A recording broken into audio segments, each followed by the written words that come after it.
What up, guys? So today on the podcast, we have Sean Buck Rogers. We didn't ask him his nickname. I know. I did. I was thinking about totally. it. I mean, we totally didn't ask. Anyway, a reason to bring him back on the show. Really cool guy. Enjoyed the podcast. You may notice that it's a little bit longer than our usual podcast, and that's because the dude's he was a fun talker, had a little bit of time on his hands, so we went with it. It was a lot of fun. Enjoyed talking to him. By the way, he was a requested guest. Several of you sent me messages on Instagram and emails saying, hey, there's this guy on YouTube and he's on Instagram and whatever else, and he's got this book out. We'd love to hear more of him about on your podcast. And so I was like, okay, cool.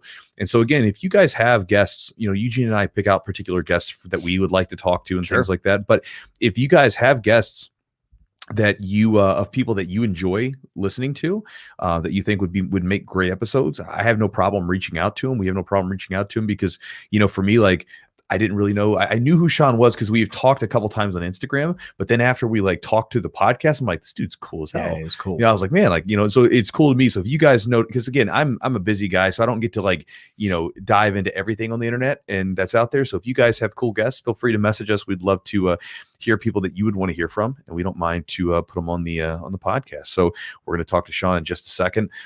Big thanks to our sponsors as always, Charlotte's Web. It's a good product. I like their stuff, man. So it's so funny. Like I'm all jazzed up today, and one of the things I've been sleeping great.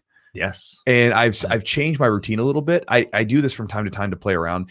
Like I've been getting up later, I've been sleeping a little bit, going to sleep a little bit later, and then getting up a little bit later. So I've been reading fiction at night. Okay. Which I usually don't read fiction, but I've been reading. I've actually been reading the Lord of the Rings books.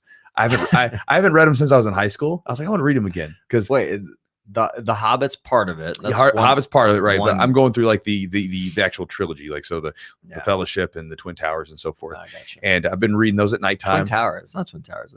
The Two Towers. Sorry, the Twin Towers. It's funny. Is I actually read that book. I was sort of like, yeah. No, I read the Two Towers when not during 9/11. I was actually reading it, so I get it mixed up. But the Two Towers and stuff like that, Return of the King. But but I'm reading those books, and then I'm going to sleep, and again, then using my CBD or whatever. But I'm always trying to tweak my sleeping habits and my recovery habits and stuff like that. And again, for me, this is one of the things where over the years, the CBD thing has been one of the constants, and there's even a lot of cool stuff. I have a gene, I got my genealogy done, and I have, there's a gene where I'm more susceptible to things like Alzheimer's. Which would make sense. I have some of my family members have Alzheimer's, older people. And what gene is it? It's like ApoE4 or something like that. Shit. It's basically this thing that you can check out, right?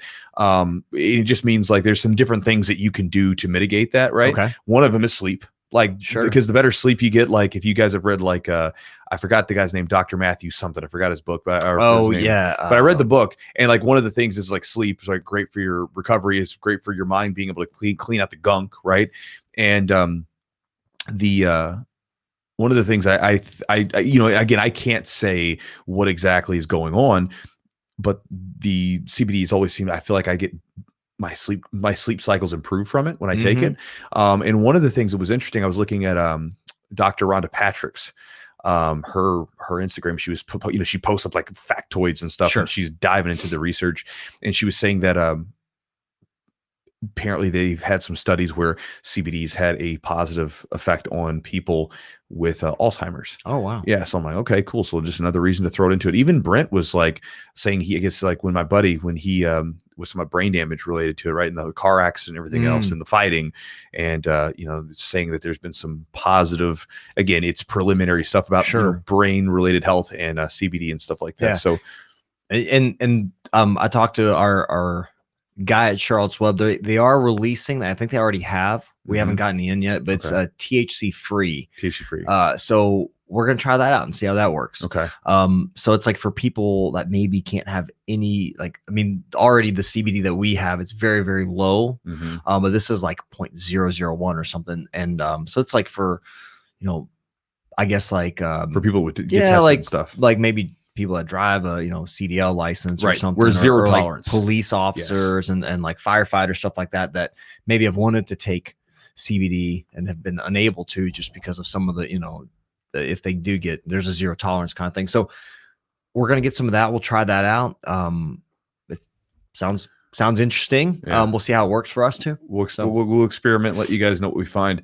Again, last year I went off of it for a little bit, and I was like, I kind of, it's not addictive or anything, but I like the way that I feel when I'm on it, as far as my overall recovery. And some of the, like, especially like the inflammation from like sports and training and everything. I like this, the gummies, honestly. Like sometimes I'll forget to take them at night, and I like just not as, like, this morning I was up at 5 o'clock because I had training at 6 a.m.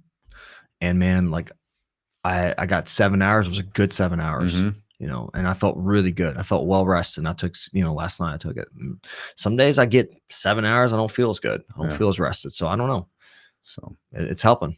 So again, guys, if you guys want to check out Charlotte's Web and get yourself some CBD to see if you get the same effects that we've had on it, check it out at charlottesweb.com. Promo code is Jiu-Jitsu. Save 15% on the order.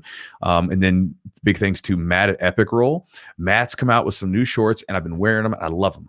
I wore mine today, my green ones. I'm a big fan of them, man. Like I it was funny. We were talking about it at the gym. And one of the biggest bummers about most shorts, it's the damn Velcro, because your shorts will be in good shape, right? You'll actually, there's no tears, no rips, no nothing, but then the damn Velcro goes out and you can't wear them anymore. You can't, because you can't like exchange the Velcro, right? Like I remember I had one pair of shorts. I love those shorts.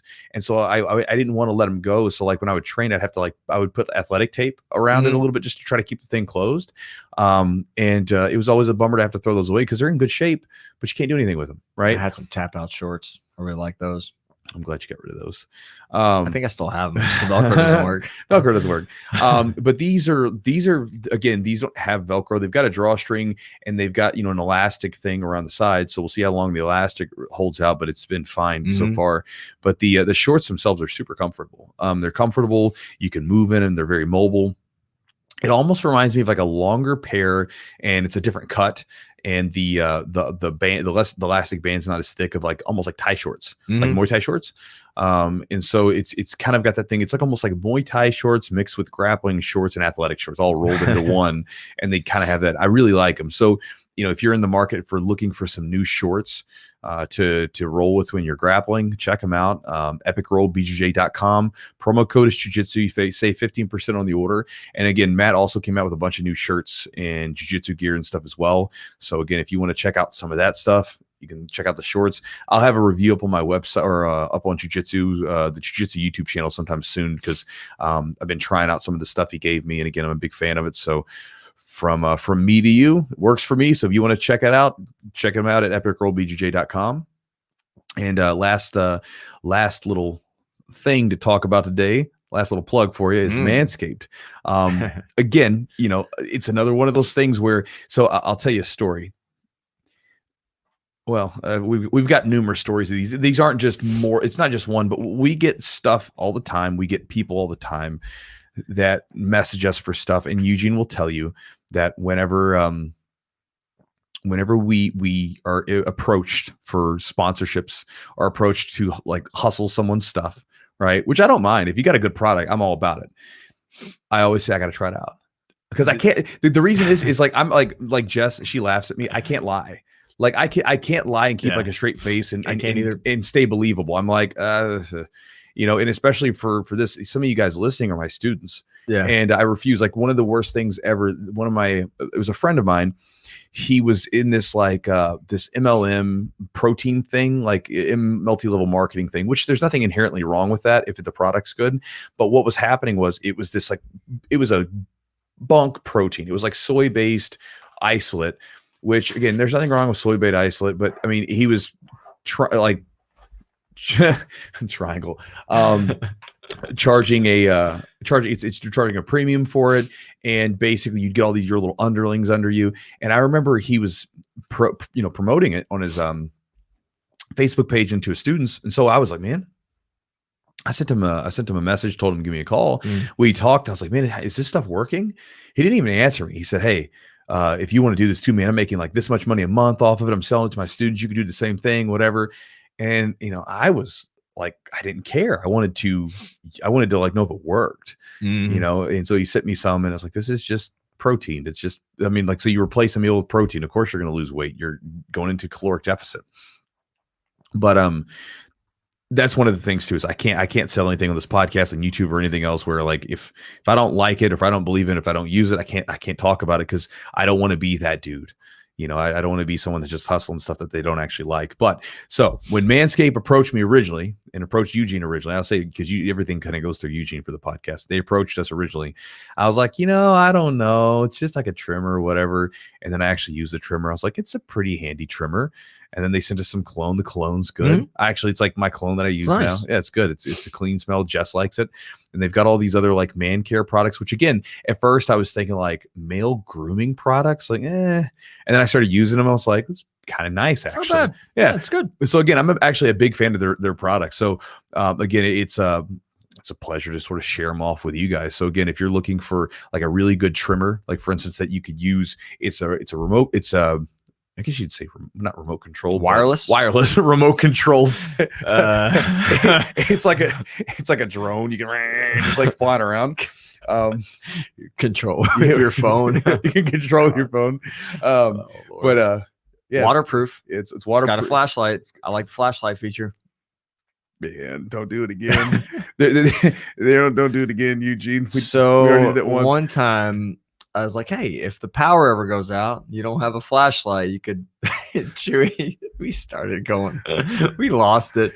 There was about 5 minutes of just us not able to do anything, say anything that was a complete sentence. The LED light's really bright, though. It is. And it helps you get all the stragglers, any of the little straggler hairs, wherever they may be.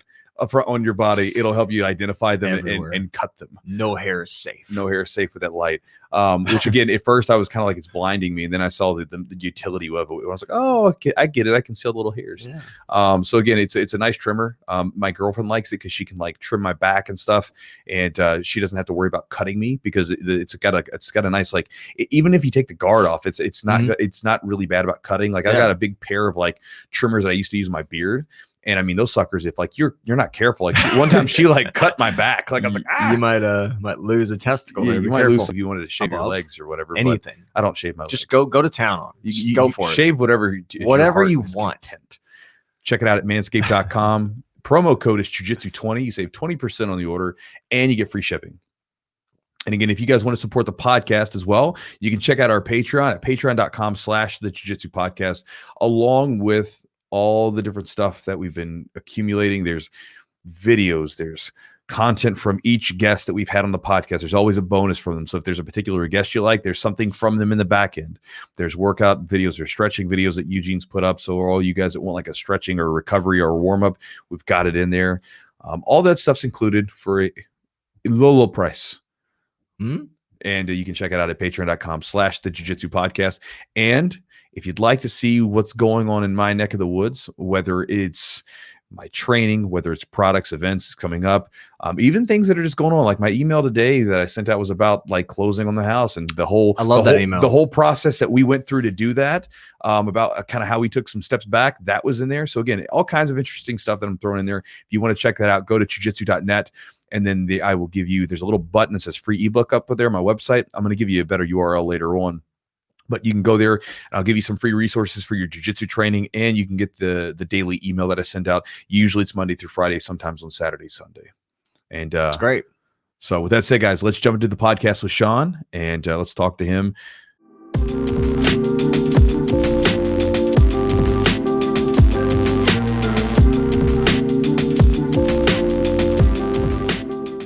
How'd you get started in training with jiu-jitsu? So I actually started in 2005. It was a karate gym. And this is a cool story. I really like this because it kind of like, it never gets brought up anymore because people don't ask that question. But it was a karate gym. And then it was like, I say that now, people are like, oh, karate. But it was karate to where I was like scared to go to class because it's like, we're fighting. Was it like a Kyokushin like style or anything like that? Like I've had friends, one of my buddies did Byakurin, and like those dudes were like basically kicks to the head weren't allowed, but everything else was game. They were beating each other up and like kicking and kneeing and elbow, everything. He was there. Like we definitely head kicks were fair game where we were at. Like they were. Excuse me. Head kicks were illegal. They couldn't punch to the face is what they couldn't do. Sorry about that. They Okay. could kick to the head all day long, Wait. but they couldn't like punch to the face, but they could punch everything else. How much that makes zero sense to me, by the way. That seems backwards. Yeah. I'd rather get punched in the face than kicked. But either way, it's legit karate. You're actually learning how to fight. Yeah. So we would get in there and you know, I'd be scared to death because some of these dudes had no like pullback. It's like you're in, like, good luck. And so anyway, he started to transition into jiu-jitsu. He was like, hey, this jiu-jitsu thing is legit. Like we need to not avoid this. And then he ended up getting linked up with Gokor Shavichian. Mm-hmm. And then Gokor started coming out to New York, and then we were training with Gokor quite a bit. And then I ended up like really liking Gokur's like secondhand man. I forget his name. It's been so long, but I flew out when I moved back to California and started training with him. And that's where my jiu-jitsu journey came in is really from Gokor. Did you work a lot of leg locks back then with the Gokor and those dudes? Oh yeah. Yeah. He was doing leg locks, and his thing was you couldn't walk near him because he would just sweep you right off your feet anytime you get near the guy. Yeah, they had really good judo and grappling, but they had that judo base and they had a lot of leg locks in it. I remember years ago I went to a Gokor tournament. It was actually here in town, or here in Lexington, in a city in Kentucky, and they had in the open division there was a group of us that was competing, and there was this really cool dude named Corinne. I guess it looks like Karen, but they'd say like kind of Corinne. Mm-hmm. And he was competing like from like Gokor's dudes, and he had a beautiful drop nagi that he was hitting in like in the nogi, and he had some great leg locks and stuff. And you know, it was really impressive, especially being like 160 pounds. He was like tossing dudes off their feet. Where's Gokor from? He's out in LA. Well, where's he originally from? He's Armenian or something? He's Armenian. Yep. Yeah. He's Armenian, and he had a couple UFC fighters that were Armenian. That Manny Gamburian was one of them. Yep, yeah, there you go. And was Carl Parisian another one? Yeah. Carl Parisian was a Gokor. He was awesome. I loved watching him fight. He always threw everybody. Yeah, killer judo. It was fun. So you did you see Gokor when he would come out, man? He would have like his little entourage. I was like, we're here to learn jiu-jitsu, but this dude's like on a different level, man. He's got like 8 people following around, like opening the doors for him and stuff. I was like, his community, I mean, they look at him like a godfather. Yeah, he was like, when he came into it, and you know, he had like a little crew that he was with. Manny was at the competition. He didn't compete; he was just there. And then the guy Korean was competing, and he had like, you know, like you said, like a little entourage that was with him. But you know, he was super like nice, and you know, and was chatting with people and stuff like that. So it was a cool tournament. It was interesting rules, and but yeah, so he was again one of those like grapplers that was doing some really cool stuff, kind of I guess you consider not necessarily ahead of his time, but again, he was doing things like leg locks and stuff before really they were kind of common in grappling and jiu-jitsu. Yeah.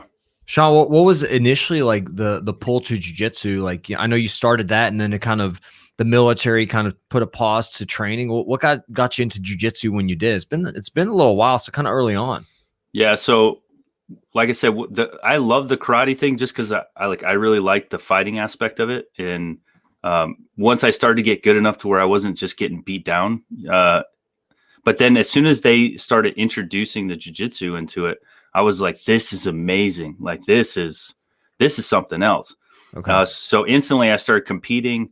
And as a white belt, I did some competitions, and I was head over heels for it. And then, you know, that break in the military, because you're always just leaving and training. And then you're worried about getting hurt, because I wanted to go special forces. I was like, you know, throughout that training pipeline, if I catch an injury, I'm ruining my career. So I knew as soon as I was done with the military, I'd be back into jiu-jitsu. Now, what got you into the military? I mean, because actually, let me go back. We talked a little bit on Instagram, and then all of a sudden it was like, I guess you released a book, and then I was getting messages from listeners saying like, hey, we would love to have this, because, you know, basically they'll send me recommendations like, hey, we'd love to hear from this student. So you were one of the people that popped up several times. I was like, let's have them on the podcast. When did you join the military? Like, what age were you, and like around like what year was it?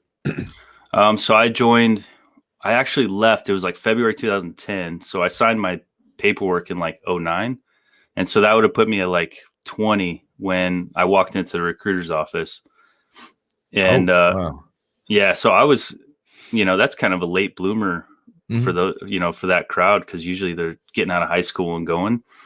But my thing was, like, I never wanted to join the military. I just kept getting in trouble. And I was like, the last straw was I was in EMT school, and I was like, I'm going to be a firefighter. It's going to be great. And then, I'm doing EMT school. It's a condensed version. I'm working my butt off, and I get in a fight.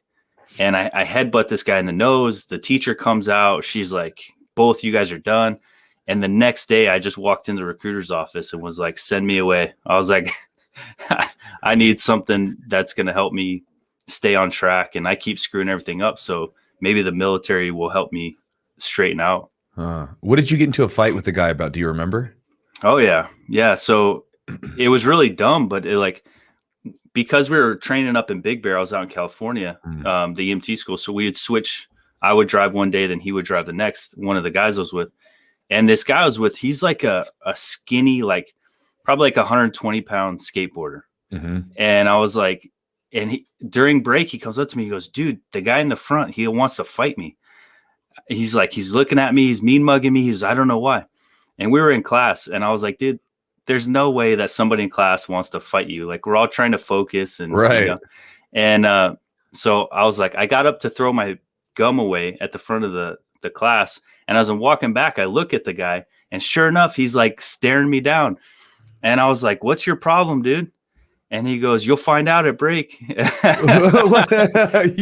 guys are grown ass adults. Like, what we find out at break, it's like something you'd hear like when you were a kid. You'll find it in the lunchroom or something. Yeah. Like, meet me by the flagpole. Right. And I'm just like, dude, you know what? Okay. I guess we'll find out at break. And then, so I had Crocs on because I was an idiot and never wanted to be in uniform. I was too cool to like actually wear my boots. So I had to borrow my buddy's boots, and then I go out, and he walks up and puts his nose like right in my face, like touches his nose to my forehead. And I was like, gross, dude. And so I just headbutted him. Like, what else are you going to do? You don't have to be a fighter to know that if someone puts their head right there, you're just going to hit it with your face. I mean, once you're in the inside, once you have like demonstrated that you're not cool, and then you are inside my real close bubble, my intimate bubble, I mean, then it's like, dude, it's game on at that point, man. Yeah. So, and then his nose just started gushing blood. And then I didn't realize that I think he was dating one of the students in the class, this girl. So she starts screaming, and then the teacher comes out, and then she tells us both, because we both were told her that. She was like, what happened? We're like, oh, we were just horsing around. It was an accident.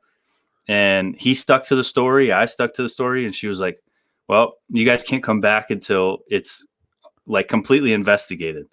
And we're like, because it's a condensed course, if you miss more than one day, you're out. And I was like, well, there goes being a firefighter. Crazy. Did you get in a lot of trouble as a kid? Yeah. Yeah. Yeah. What kind of trouble did you get into? I mean, honestly, a lot of stuff that we used to do could have easily ended up with some good prison sentences. I mean, we were getting in fights. I was in the desert, and, we were really poor, and we found another group like us where we were just kind of doing whatever we wanted to do.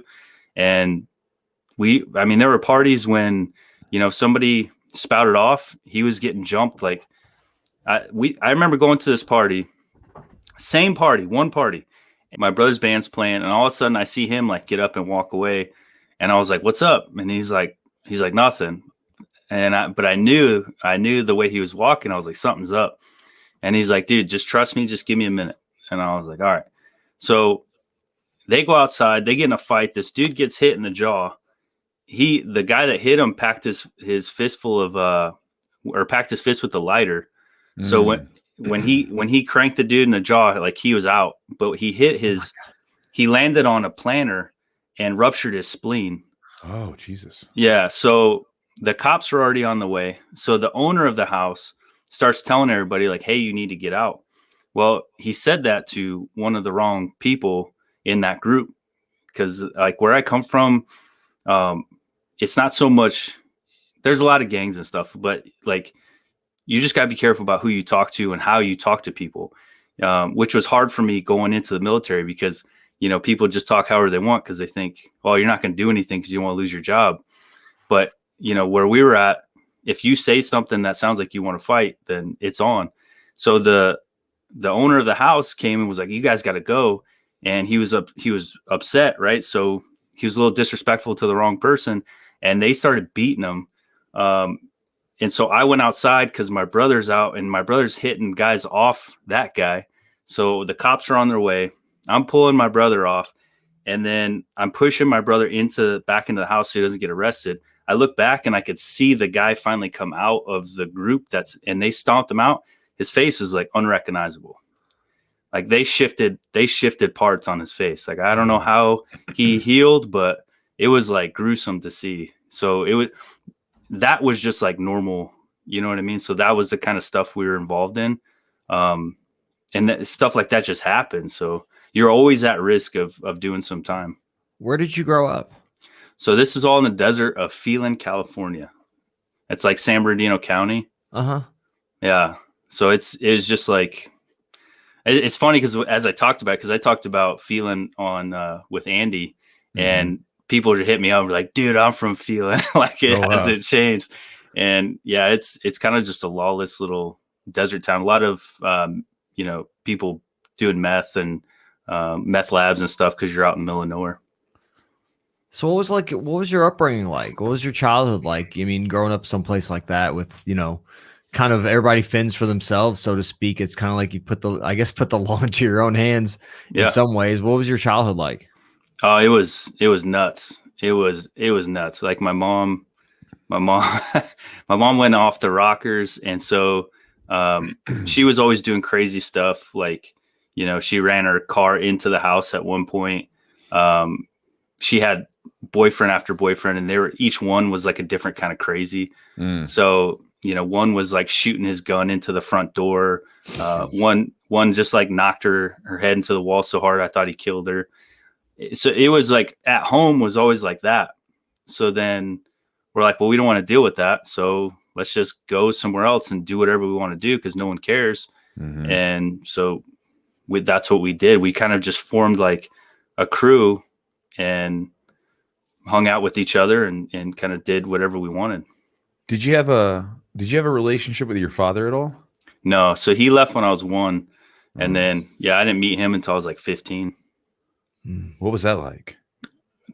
That was interesting. That's kind of a crazy thing because I realize now as I'm trying to like help people and stuff that there's a lot of people have a lot of like expectation management and like they want to live up to their parents' expectations, right? They want to like they want their fathers to be proud of them.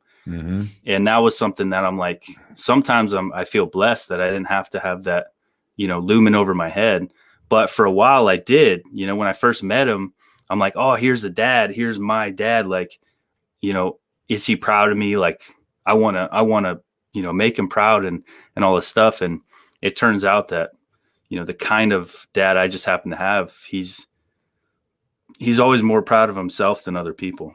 So it was a weird dynamic, you know, and then, so we talked for a few years and then we stopped talking recently. Well, actually it's been about 2 years now. Yeah. I didn't meet my dad until I was like, I think 6 or 7, for the first time. Like, I mean, I guess he was somewhere lurking around there, but I don't remember. I think the first time I met him was like 6 or 7. When you say, like being proud of himself versus others, do you mean like, I'll just ask you, how do you mean? So he's like, you wouldn't expect it, but he's a very successful person. So like he owned a restaurant in New York and he was a brewery.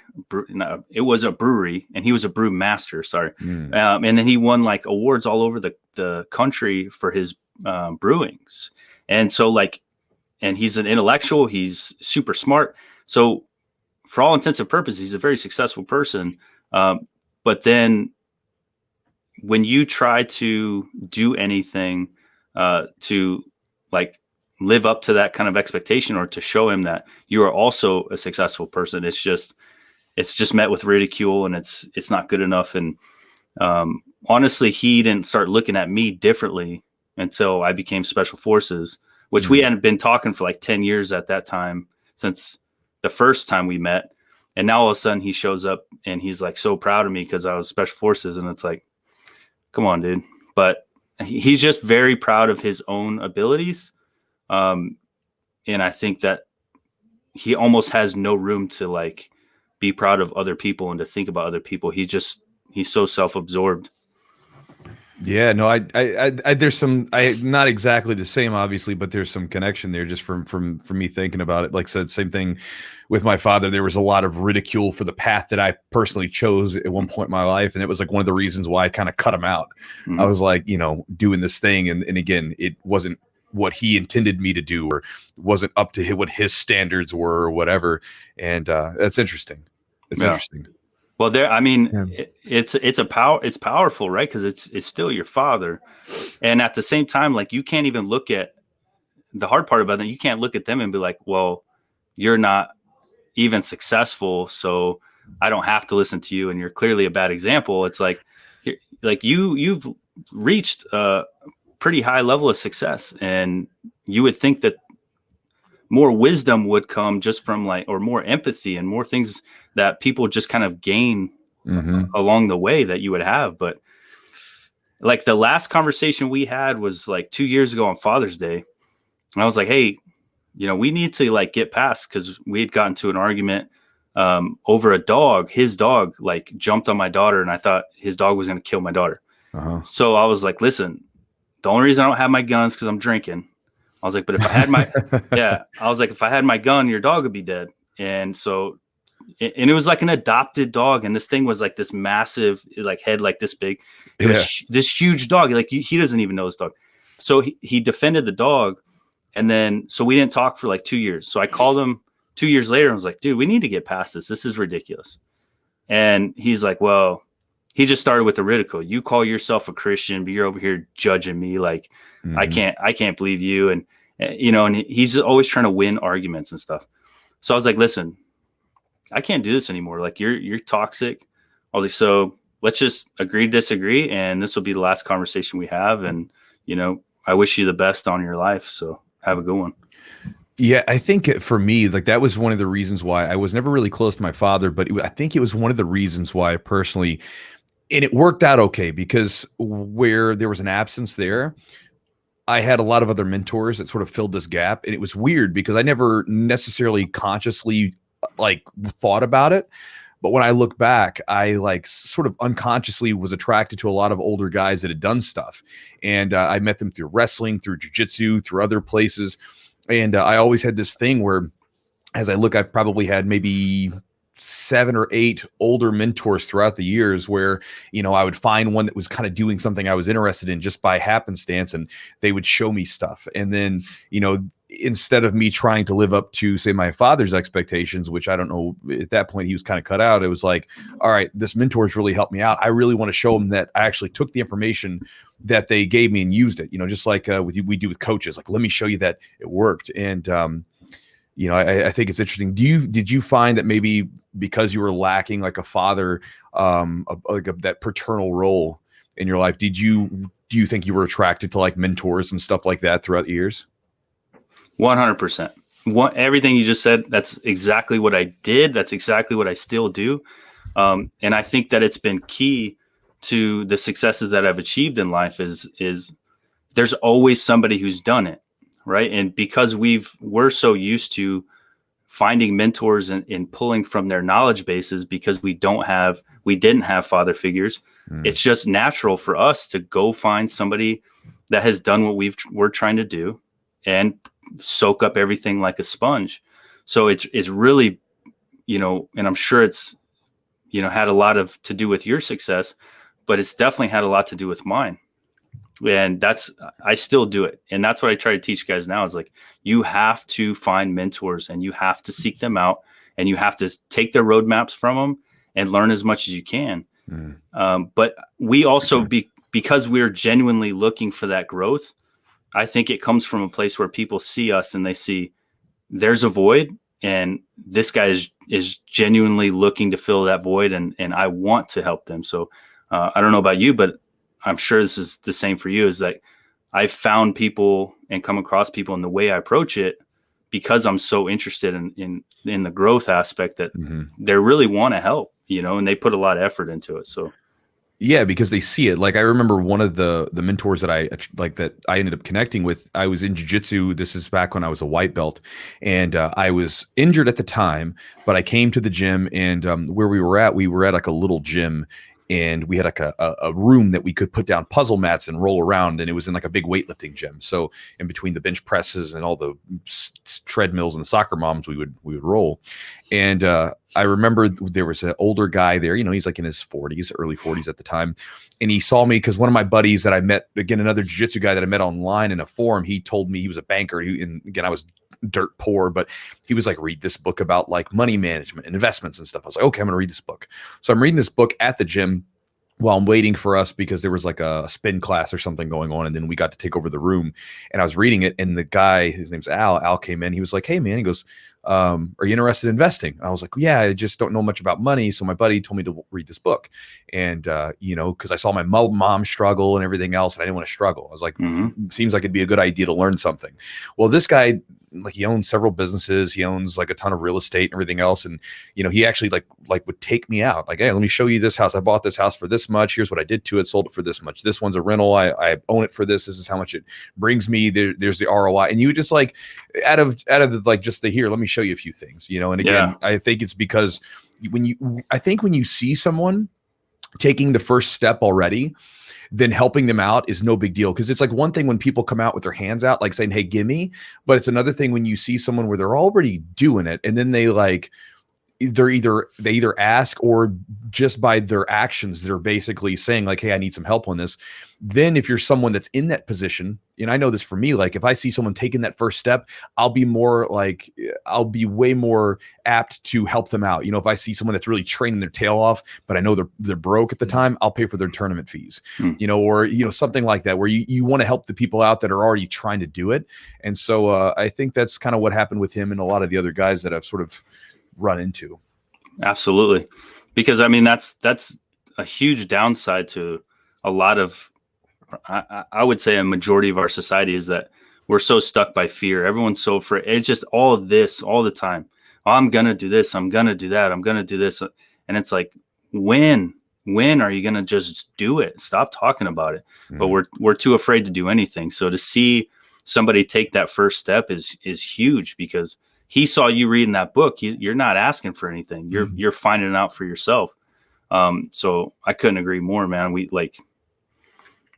It's fascinating to me. Like, I had my dad's still in my life. We've always been close, so hearing these contrasting stories for you guys, it's fascinating to me, because because it could definitely go one of two ways. I mean, you can be the same type of person your father was, or you could be somebody totally opposite. You can seek out those male role models. But to me, it's like, it's an unfair thing. Like, fathers, just by way of making a child or being in the process of making a kid, like, you have all this, like, you almost have all this power, like, over your kid, right? And a lot of it's not earned.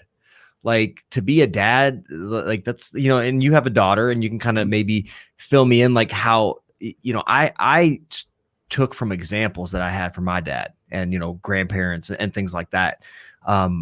But then, like, you can see that cycle continue for somebody that had a bad, experience with a father. I see, like, my wife has very, not a great relationship with her dad, and I see her struggle sometimes. And, like, it's hard to see that, but it's also good to see, like, you make better choices in your life, and you make something of yourself, and something kind of almost like it's a motivator to do something totally the opposite. You have, like, a blueprint for what not to do in some cases.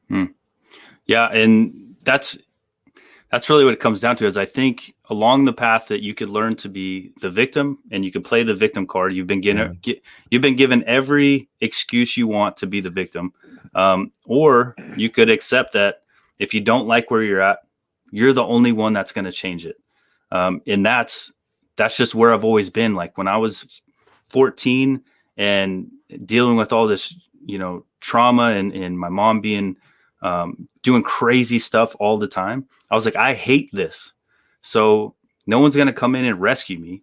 So how do I change it? So then I figured out a whole plan, and it was a whole process of basically escaping California to go live with my dad.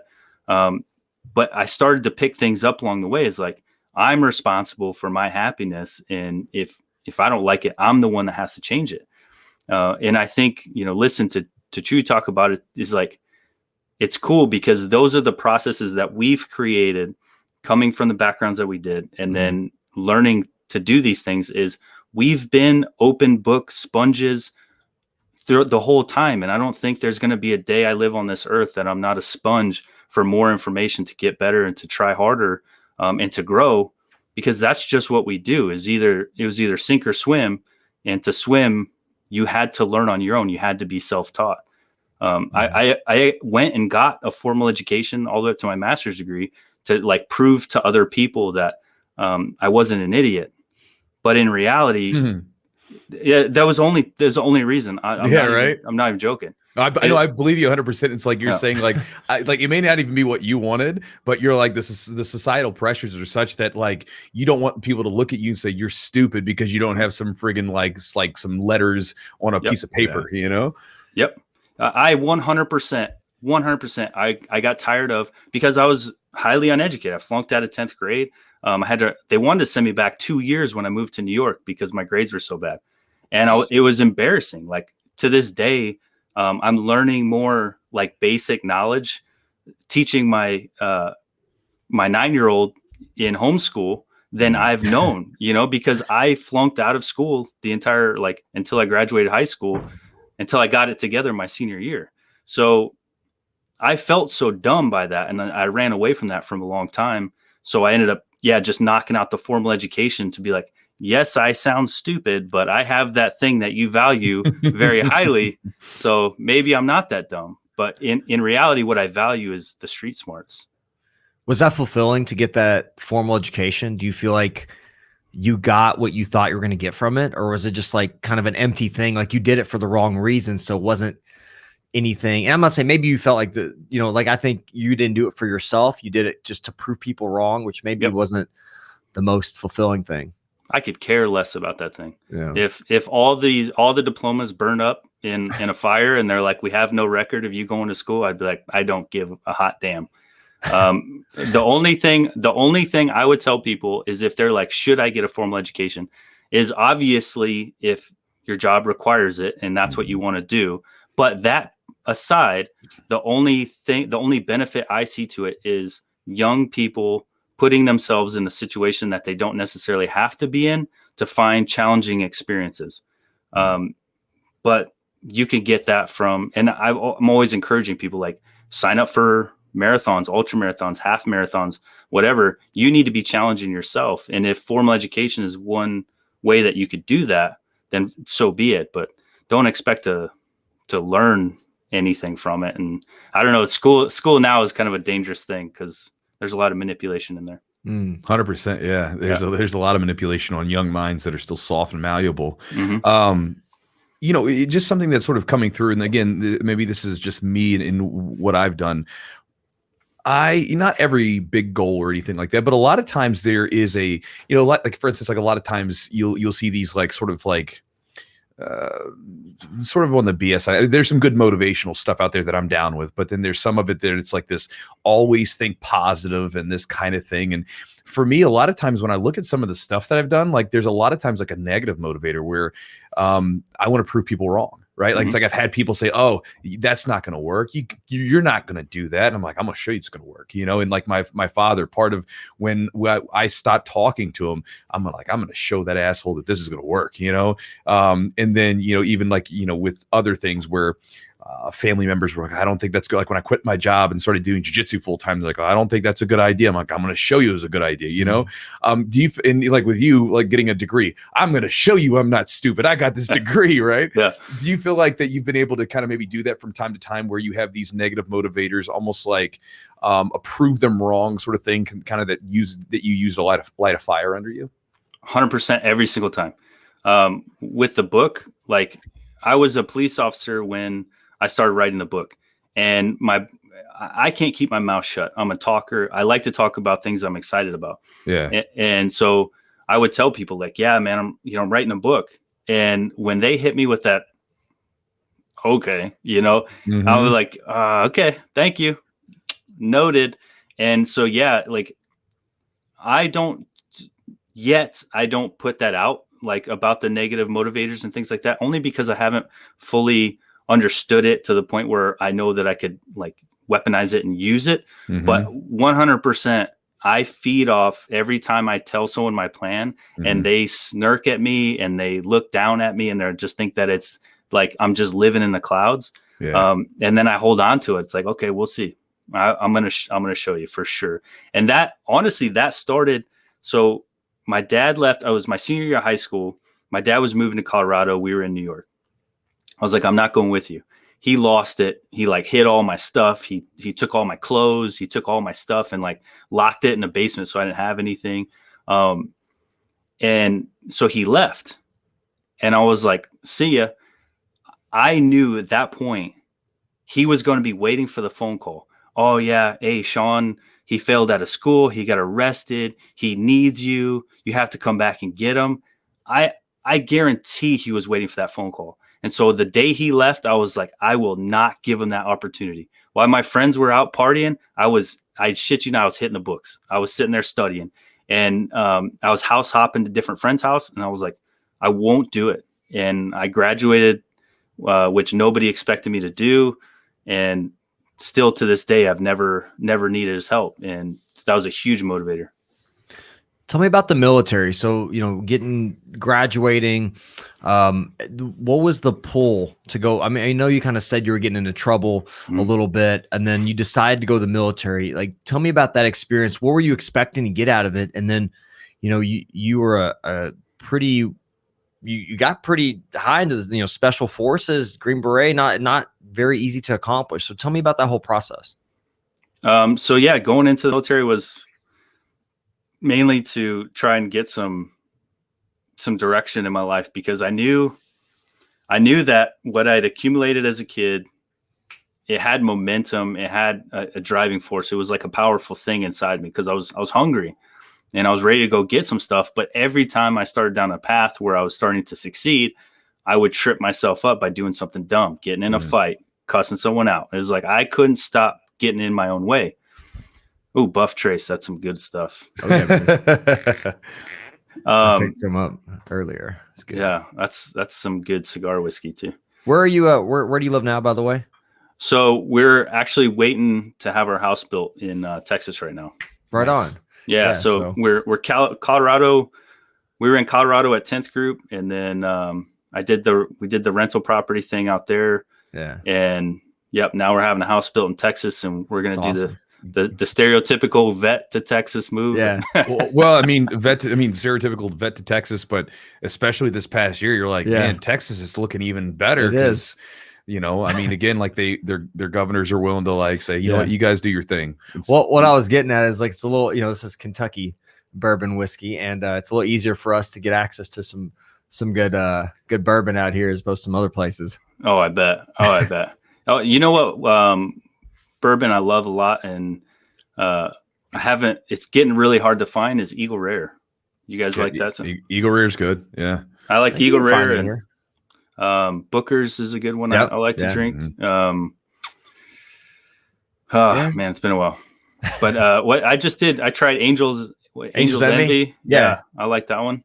Yeah, it's not bad. I'm just getting in. I'm kind of late to the game. I was like, all this stuff tastes the same to me.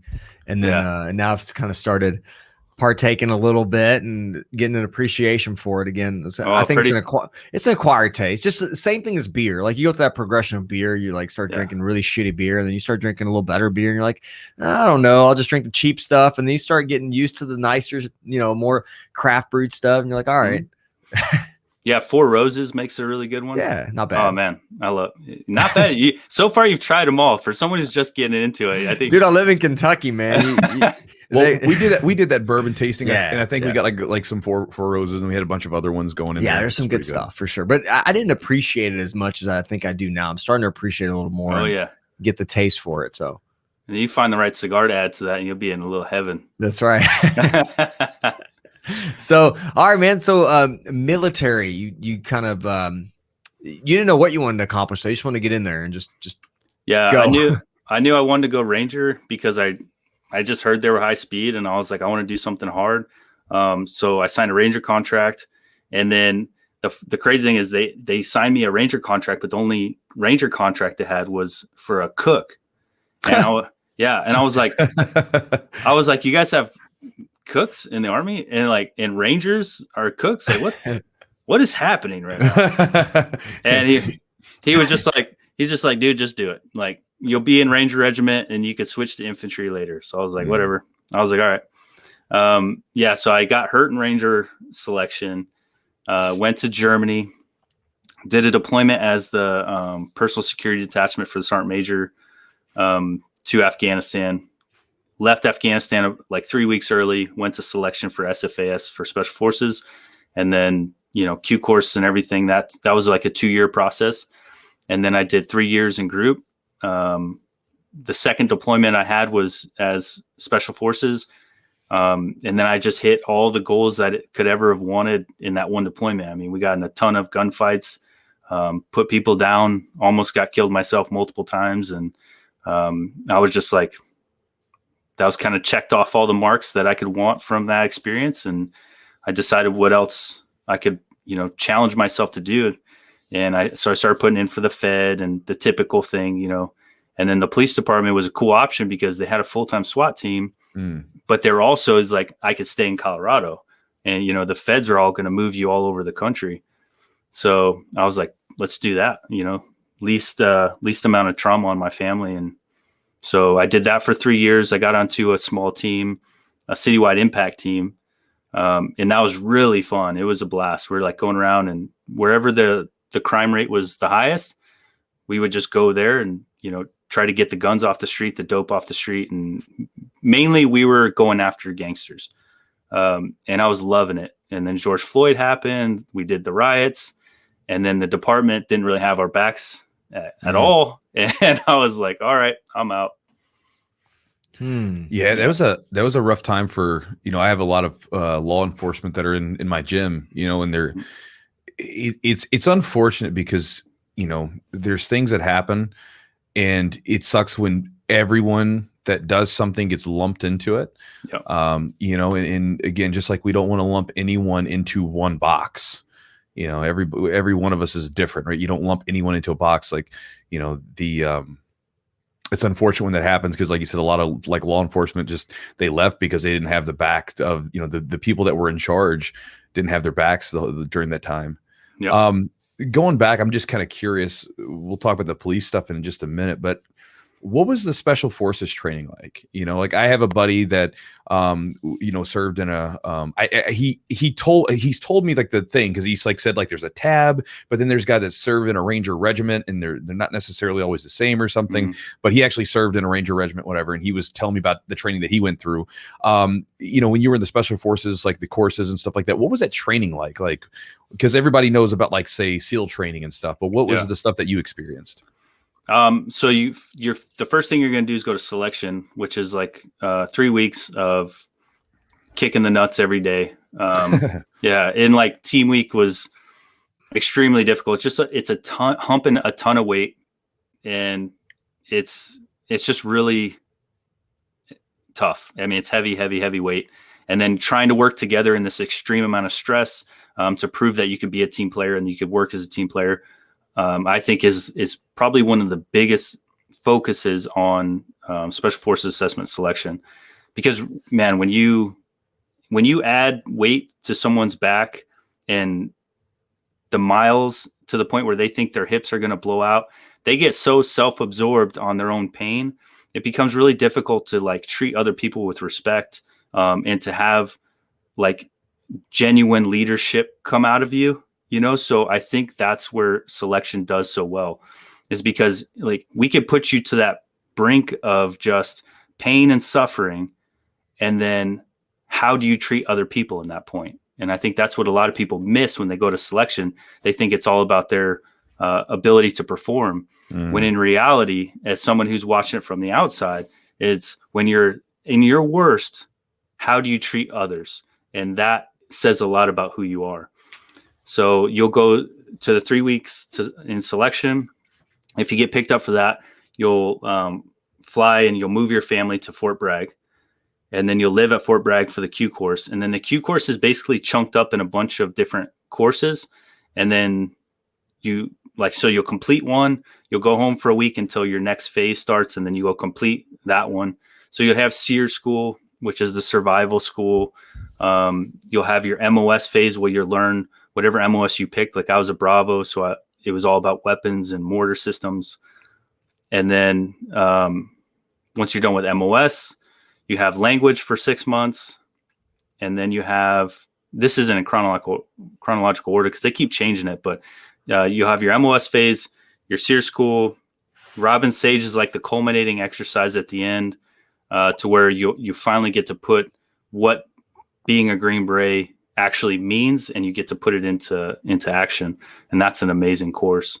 And then small unit tactics, and small unit tactics is another one where they just try to break you off and see how well you could think when you're cold, tired, and hungry, and you feel like you're about to break. How well can you still initiate a plan and, think through a plan and keep your wits about you?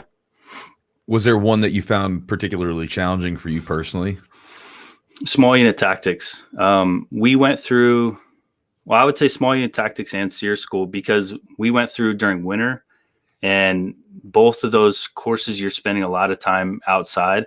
And North Carolina had this like ridiculous cold front come in when I was in school, and they called it an Arctic blast. And I was like, no, no. Of course. Right. Yeah. So like one thing in SEER school is I remember being like, I was like handcuffed to a wire outside, and I'm in a nurse's gown with my head covered. And I'm like, someone's coming up and lifting it up, and they're letting me like lick out of a water bowl, a dog water bowl, and you're in a squat position. And it's like 10 degrees outside. It was like, or 15 degrees outside. So that I hate the cold. and it's probably not easy coming from California, right? Yeah, you're not used to it. I was like, this sucks. But so I would say SEER school and SUT, just because, again, the cold and then the freezing rain just got to me, man. That was like in my head. I was like praying all the time. I'm like, just break those clouds for just a little bit of sun, please. Yeah, it's interesting, like what happens to people when they're like under like heavy amounts of stress. Like you learn who people really are. Yep. Like I've seen guys even in jiu-jitsu, like where maybe they want to be MMA fighters, or they want to be jiu-jitsu competitors, whatever. So those kinds of people that want that ultra competitive environment or that task, you gotta beat them up a little bit more. You gotta like test them way harder, and it's interesting to see where people break. I've had guys that were like very athletic dudes, and then they're getting to the point where like they just can't do one more push-up or something, or someone's getting the better of them during a roll and they get frustrated. They want to like smack the mat and walk off the mat, that kind of stuff. And you kind of get to see who they are, opposed to sometimes you see these young guys who literally their whole body's shaking and they're moving. They can barely move, and they're just still getting up and like, give me more. They just have a toughness or a grit that sometimes people don't necessarily have. And that's the guy. Yeah. That's exactly what everyone's looking for, is who's going to get to the point where they're shaking and about to pee themselves, but they don't care, because they're like, okay, I'll lay here trying to push myself up, but I will not walk away. I will not quit. And I think that's why jiu-jitsu is just it's so good for anyone who's in special operations or in law enforcement, is just because it's one of the few places that you could push that in a safe environment, and kind of like grow that stress inoculation. It's amazing. Mm-hmm. So in a lot of this training, the special forces training, they're basically putting you in these scenarios and just trying to break you physically or mentally, and that's kind of basic. They do that repetitively just to see, like, so what's kind of what, I guess, the goal, just see how far you can take. They try to break you, they see what happens when you do break, like kind of what does that process kind of look like? So they're just finding out who you are, just like Chewy said, like you need to know who that person is when it gets hard, because the last thing you want to do is let somebody in that is the slap the mat and walk away kind of guy. And then you're in combat and things are hard. And he's like, I'm just going to sit here. This is dumb. I don't agree with why we're here. I don't agree with what we've been doing today. This is all stupid. The plan's going to shit. I'm just going to sit here. Like that's what we cannot have. So they push you to that brink. And when you're at your breaking point, again, it goes back to how are you able to process, the game plan? How are you able to process the mission? Do you remember what we talked about before? Are you applying that now? How are you treating other people? Are you worried about your team more than you're worried about yourself? If you're showing those kind of attributes, then likely when the chips are down and we're, losing a gunfight, you're going to be right there, staying positive, connecting with your team and feeling their vibes and wanting that to do anything you can in order to save their lives. Even it means giving up your own. So the whole point is just to figure out if you're a slap the mat and walk away kind of guy, or if you're the keep pushing kind of guy. Well, what's the distinction, as far as, I'm not a military guy. I don't have a military background.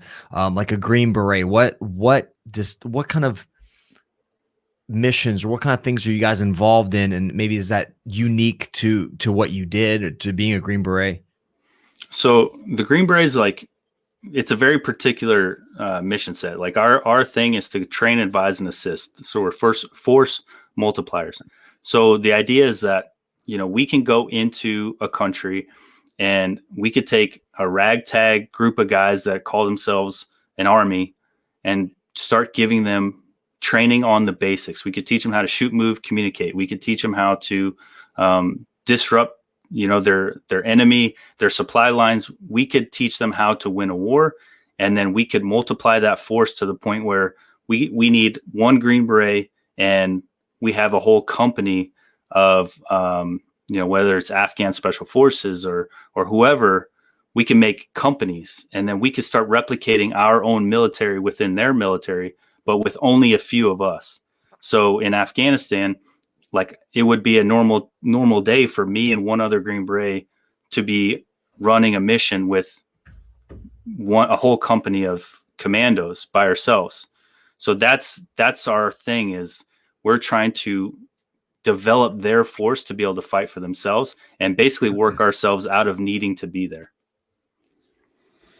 which comes with a lot of its own challenges. And honestly, looking back, if I was going to stay in the military, I would really try to go for Delta or the unit, or Ranger would be awesome, because not having to worry about a partner force and working unilaterally in those kind of high stress situations would be top notch. That'd be the way to go. Well, it's always more difficult to try to I feel like managing people is one of the toughest things. Even whenever you get into say a business, and then the business grows to a certain point, and then you have to have people that are working with you. The hardest part is the managing of people, rather than just, if you've got people that are all trained and stuff like that, and you're all doing your thing, it's one thing. But then if you have someone new that you've got to bring up to speed, and you've got to get them trained, and then all that stuff, that's way more difficult to me than just about anything. I agree. And it would be like you as a black belt, you get 100 white belts, and you get 2 weeks with them, 2 weeks to train them up. And then you're sending them all into competition, and you're all going to go fight or you're all going to go fight MMA fights. And you're the only black belt in the whole group, and then, or versus Delta or Rangers, to where you and your black belt friends all go in, and then you guys all get into a fight, So that's it. It's got its pros and cons, Yeah. Is there a moment or a mission that maybe to you was special, important, maybe a good or bad, that kind of just stood out to you? Oh man, there's so many, but there were so many good firefights on that latest trip. But I would say, honestly, going back to my first trip, to where I wasn't special forces, I didn't know if I had what it took. There was we started taking a bunch of rounds into the fob, and my job was to protect the sergeant major. So a round hit the mortuary affairs sergeant's hut where he lived, and it was a big wooden hut, big wooden building that they made. He had his bed in there. It was right where they would keep the bodies that got flown in. So his job was to process the fallen soldiers until they got flown out of that base. Well, a round hits right where his bed is. And I was like, I got to go help him. And so it was finally like an opportunity for me to just be able to do, and to not hope I could do. It was like I got my first moment to help. So I told Sergeant Major to get in the car. I drove him to a barrier, and I was like, Sergeant Major, there's the barrier. Stay in there because we're under attack, and just stay in there. And I took off running to that mortuary affairs, his house or building, and hopped the T barrier, go running in. It's on fire. And as soon as I go in, I'm just like, my lungs are on fire. I don't know what's burning up in the rafters, if it's the insulation, but it felt like needles going into my lungs. And then thank God, like just as I was really starting to feel the pain, I was going in, somebody just comes out of that smoke. Like that guy's got monster balls, but he comes, I can't even see past where he's at, the smoke. He just shows up and he's like, he's not in there. And I was like, oh, sweet. So then we both left, and luckily he was out getting chow at the time. He was walking back to his hut when it got hit with the rocket. So, but the cool thing is I turned around, as we're coming to go back out of the building, and the sergeant major followed me the whole time. He was like, if you're going, I'm going. And I thought it was a moment between me and him, because I saw that even though he had gone all the way up to sergeant major, and was this big head honcho at our base, he didn't care. If it's time to go get it, he was still the guy that's going to go get it. But it was a chance for me to get involved, and I felt proud of the fact that when it's go time, my only decision was go towards the thing and not away from it. So that was a big one for me. When you say like go towards it, you mean like, a lot of times when we know that, like, for instance, you're in the military, you're going to be placed in a challenging situation at some point, but sometimes you don't know how you'll react. Yes. For instance, like, doing MMA fights, right? Like, you're going to get your bell rung at some point, someone's going to hit you really good. But until that happens, you don't know how you're going to react. So basically, are you saying that when you did it, it was like something bad happened, and instead of freaking out, you were like, all right, let's do this. And you ran towards the danger rather than like, wanting to pull away from it. 100%. Like there was no, and trust me, those instances came, when the bullets, like when I was in SF and they started getting real close, like I had those fear moments for sure. And I think those are, just as powerful to get past. But yeah, I felt good in that moment that it was just like, I had no second guess. I was like, I want to go there and I want to be in there. And, so I was just happy that I produced in the moment up to what I would hope I would, because there's a lot of people that don't, like you said, like MMA fighting. I couldn't even imagine getting in a ring. Like I hate getting punched. If you get in the ring knowing that someone's going to try to knock my head off, like, nah, I'll just sit down and like, let's just be friends, man. Yeah. It was always so weird because you'd fight and like sometimes you were like it's a strange thing. Sometimes there were like, turd burgers that would, puff their chest up and talk trash and stuff. And then there would be other times where there would be guys and they're very like sportsmanlike. And it's weird. Like you're like within this confines, like we're going to do something that's basically illegal. But we signed this piece of paper, so it's okay. We're doing this ring and that's okay. But like there was like the last fight that I had back in 2012, like the dude was incredibly like was a sportsman, right? He came in, like we were talking before the fight, or before, like when we got done weighing in, he didn't have Pedialyte, so I gave him one of mine. I was like, here, man, get hydrated for tomorrow. Like, and like, like which again, to me, it's like, because we're sportsmen, right? Like I don't hate you, and it's nothing like that. It's like, I'm here to test myself. It's a thing for me, not as much as the other person. And then like, but during the fight, I mean, like he like hit me with a good overhand right. And I mean, like when I'm punching him, I mean, I'm punching him as hard as I can until the bell rings. Then it's like, okay, we're done. Like it's an interesting thing to be able to turn it on and then turn it back off afterwards. And honestly, that's for me, that's exactly how war was. Like when we're out there shooting at each other, I'm not mad at you. Like, we're two fighters. We both agreed. We signed that dotted line, that we get to do illegal stuff, the same thing. So people talk about all the time, oh, I hate them. And it's like, that's fine. That's your personal opinion. But when I'm in there fighting, this is business. Like this is my job. This is your job. It's like, I'm not, best luck to you. I hope you don't win, because this is, but this is it, man. Let's do this.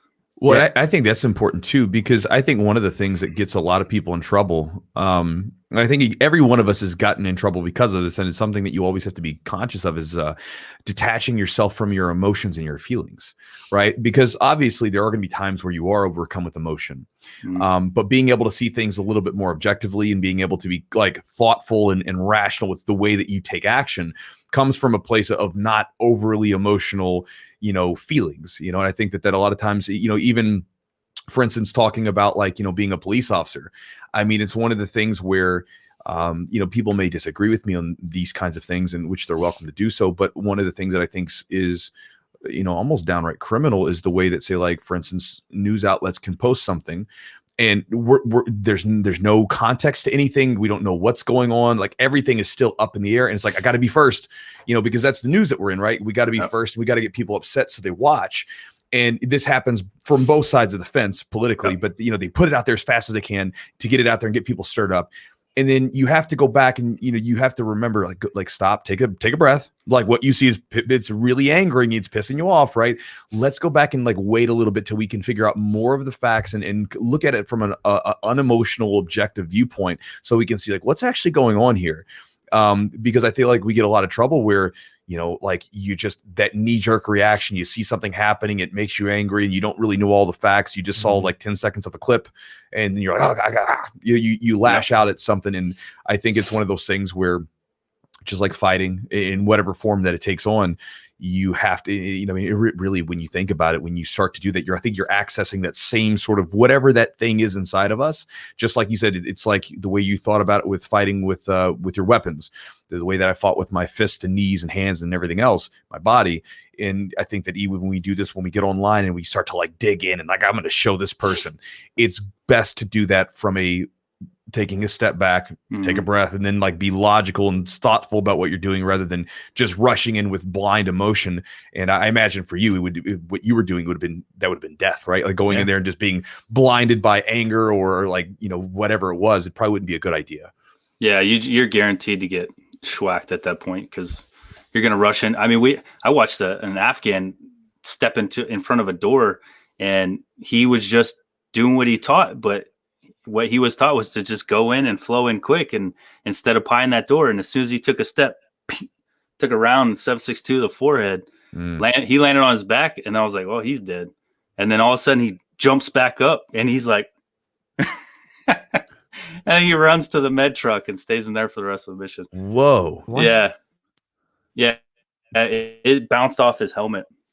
Oh, and it just knocked him out for a couple seconds. Man, good for him. But Jesus, dude. Good for him. He made it, man. But yeah, but that's the thing, is that you have to think about what you're doing, and you have to be in a state of mind where you can think. And just speaking about the news real quick. Oh my God, dude. I don't watch mainstream media. I can't. But when I go to the gym, I really enjoy. I used to hate the treadmill, because I was doing ultra marathons for a while. And I had to be out on the trail, but now I don't run as much. Body hurts, but I just like to do the treadmill and listen to my books.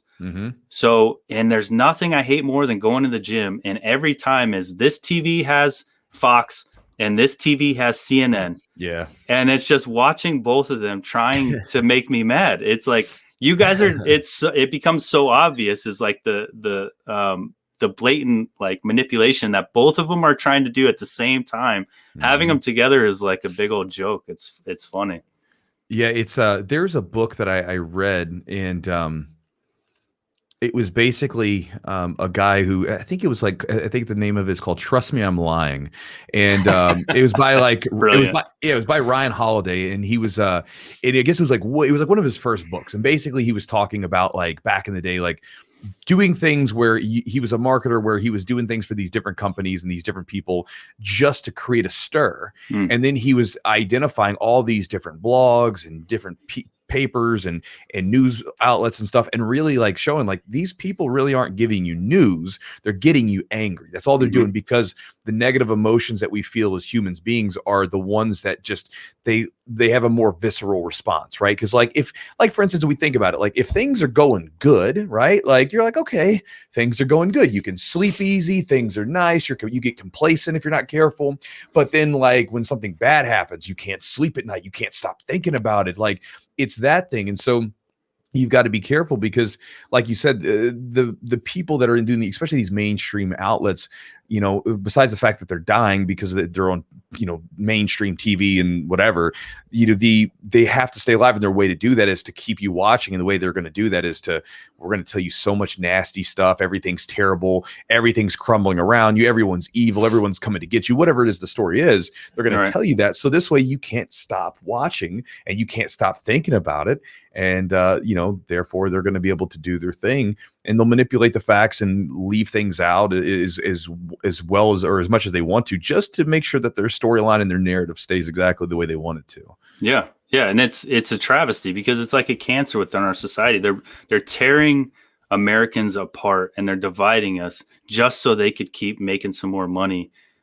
Which I get it. Everything we do at some point seems to come back to money, but sure, man, at some point there's got to be some ethics involved, because it's gone way too far. And I didn't realize the extent of it throughout my military career, because I'm not paying attention to it. I'm working. I got stuff to do. I don't care. I would turn on my Google thing, and I would say, tell me the news.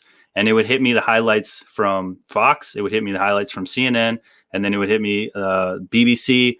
It would just go through so I can get as many angles as I could within 10 minutes. And then that was my news. I didn't care. And it was, but then once I became a police officer, I'm watching these guys manipulate the facts. And then I'm watching people treat me differently based on those manipulated facts. And I'm like, these people are way too powerful. They think that it's just, we're just saying this because we can get people to watch, but you're infuriating people who are then coming and attacking me as just a servant of this state and of this country. I'm trying to help, and you're making things so much more difficult for me and for everybody around me. Yeah. And I think that, you know, for me, maybe this is my tinfoil hat part, but I think that like regardless of how you feel about things, different arguments and things, stuff like that, I think we can all agree, like most of us dislike a lot of the career corrupt politicians that are in power. You know what I mean? And I mean, from all different angles. Right. And I feel like for a lot of us like that, to me, like I think of it this way, like if you look at history, typically, you know, the people in power will do what they can to keep a group divided, right? So for instance, you know, China, you could take them as an example with the Mongols.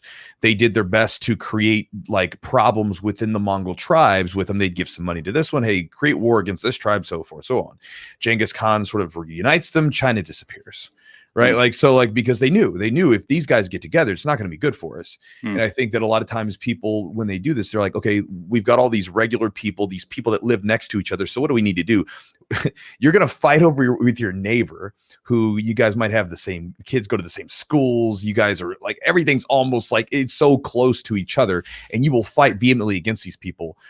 And again, really, I think it's just being done artificially to divide people up. So this way it's like, listen, instead of you guys coming together on things that you guys would probably agree on, we're going to basically divide you up. So this way you don't, and this way we can keep doing what we do. We can keep taking your stuff. We can do whatever the hell we want to do as long as you guys stay angry at one another. To me, it's just, that's what it is. It makes perfect sense. I mean, it's not only does it make sense when you hear about it, but it's very obvious. And like I said, it just goes back to, if you don't believe that theory, that if you're listening to this, that Chewy just said, do yourself a favor, go to the gym or get 2 of your TVs and put CNN on one and then Fox on the other, and tell me that those aren't just competing one back and forth with each other to one's trying to piss you off in one way and the other one's trying to piss you off in the exact opposite way.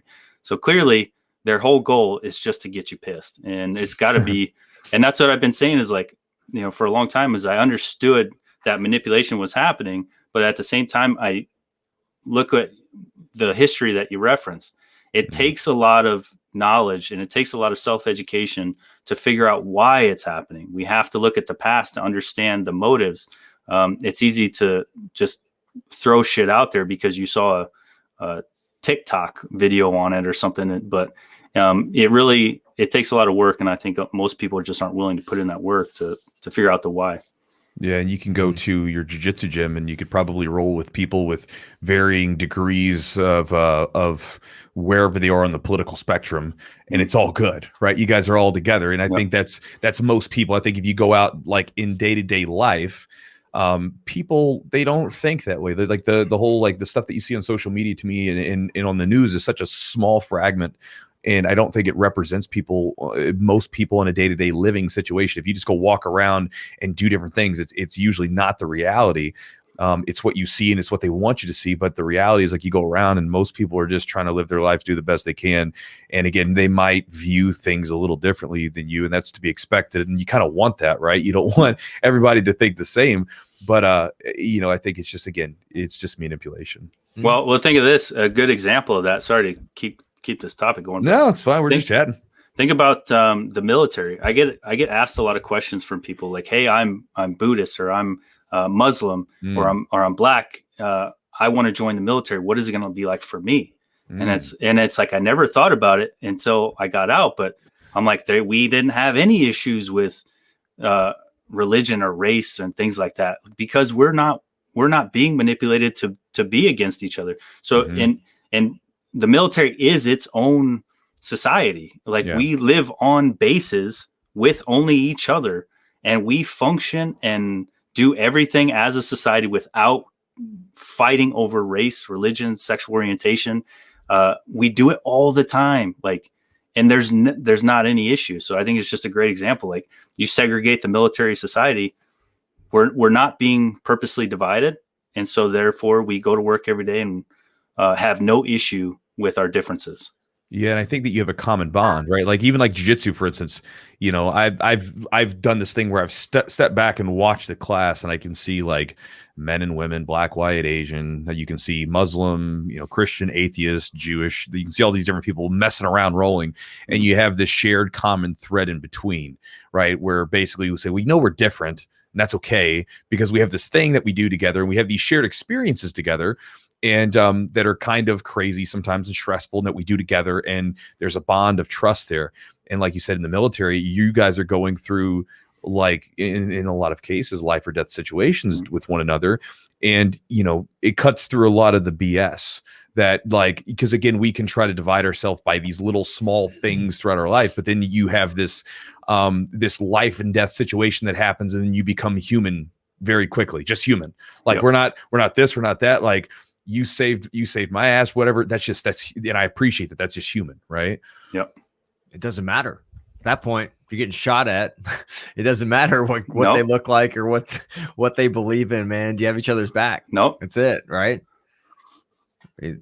That's it. And unfortunately, people don't realize, but that's it for Americans. Like, it doesn't matter. It doesn't matter. Like, we're all or humanity. It really doesn't matter if you're American or not. Is if you could understand that it doesn't matter, and that the way I look at kind of ignorance, whether it comes to race, religion, or sexual orientation, is just the fact that you don't have enough experience with that race, religion, or sexual orientation that you're uncomfortable with. You haven't met enough of them to associate them with being just like everybody else. Right. So you still fear what your preconceived notions about that person just because you have no intimate knowledge with that kind of person. And if you had it, you would start to shed those discriminatory thoughts, and and you wouldn't be discriminating against them. So that's just the way I see it. Is like there was a documentary, I forget which, but it was about people in like the Ku Klux Klan or there was some like white supremacist organization, and they pulled them out and they were like, hey, here's this this black person that you guys should sit down and talk. And they're like, whoa, I don't, oh no, we can't do that. But they found somebody that would agree to do it, and they would sit down. And by the end of the conversation, the white supremacists always be like, well, I like that guy. I mean, he's a cool guy. He's okay. Yeah, he's okay. Yeah. I'm like, that's just the one you've talked to. Like, why don't you do yourself a favor and talk to more? And then maybe you could stop being racist. Well, who was the guy? I forgot his name, but they call him like the rock and roll preacher or whatever. He was on Joe Rogan once where he was this, he's a black man, and he'd convert people or not convert, but he would get he convert people to stop being idiots, right? Like so he would oh, we need more of those. Right. But he did it but again, the way that he did it, because he would just have conversations with them.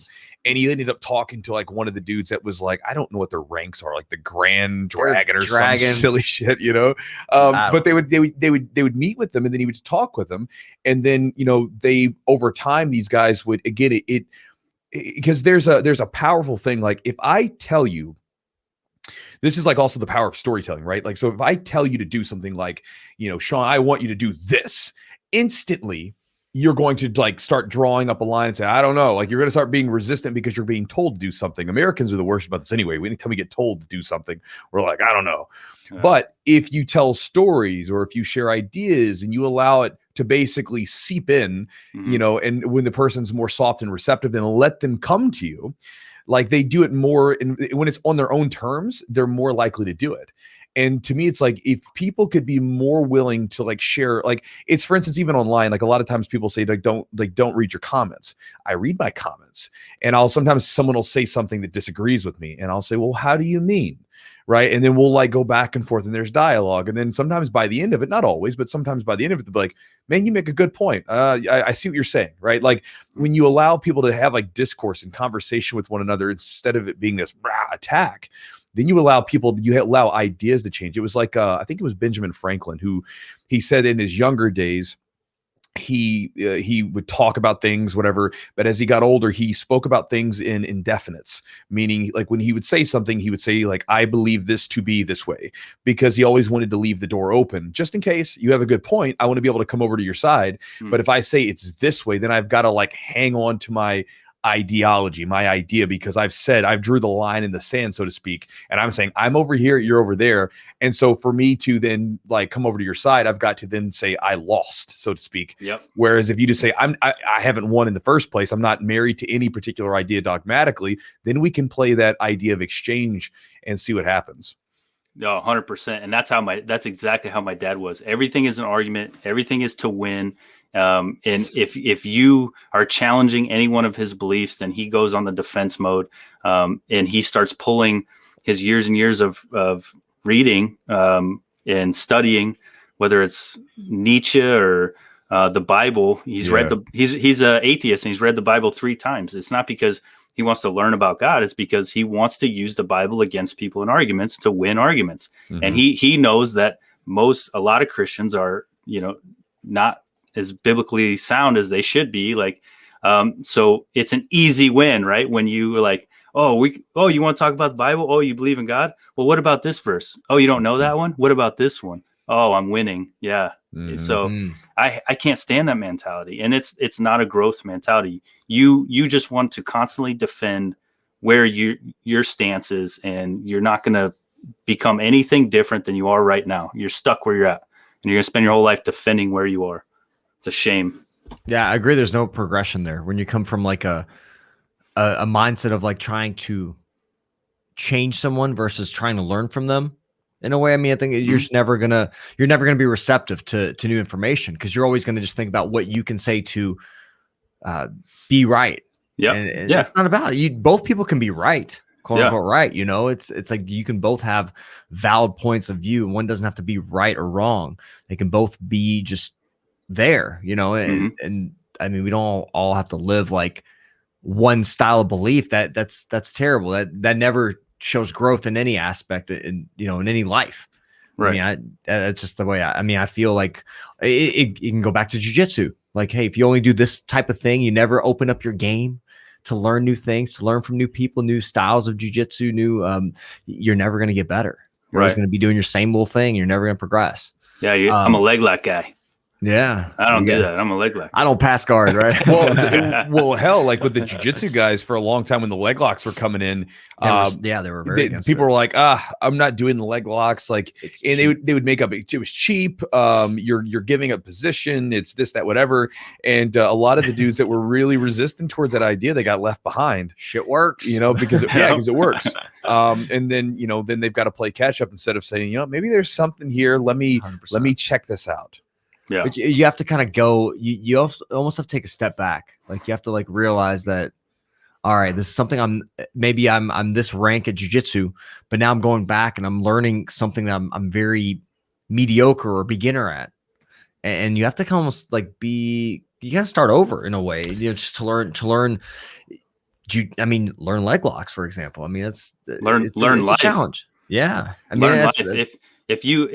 If at any point, if you can't step back and just, who is it that says the only thing I know is that I know nothing? I mean, if that's the mindset you have in life, if you want growth, and if you've never had growth and experienced what growing as a human being is like, then hey, keep defending your positions, keep being stuck in your ways. And I'm going to keep down this growth path because it feels good.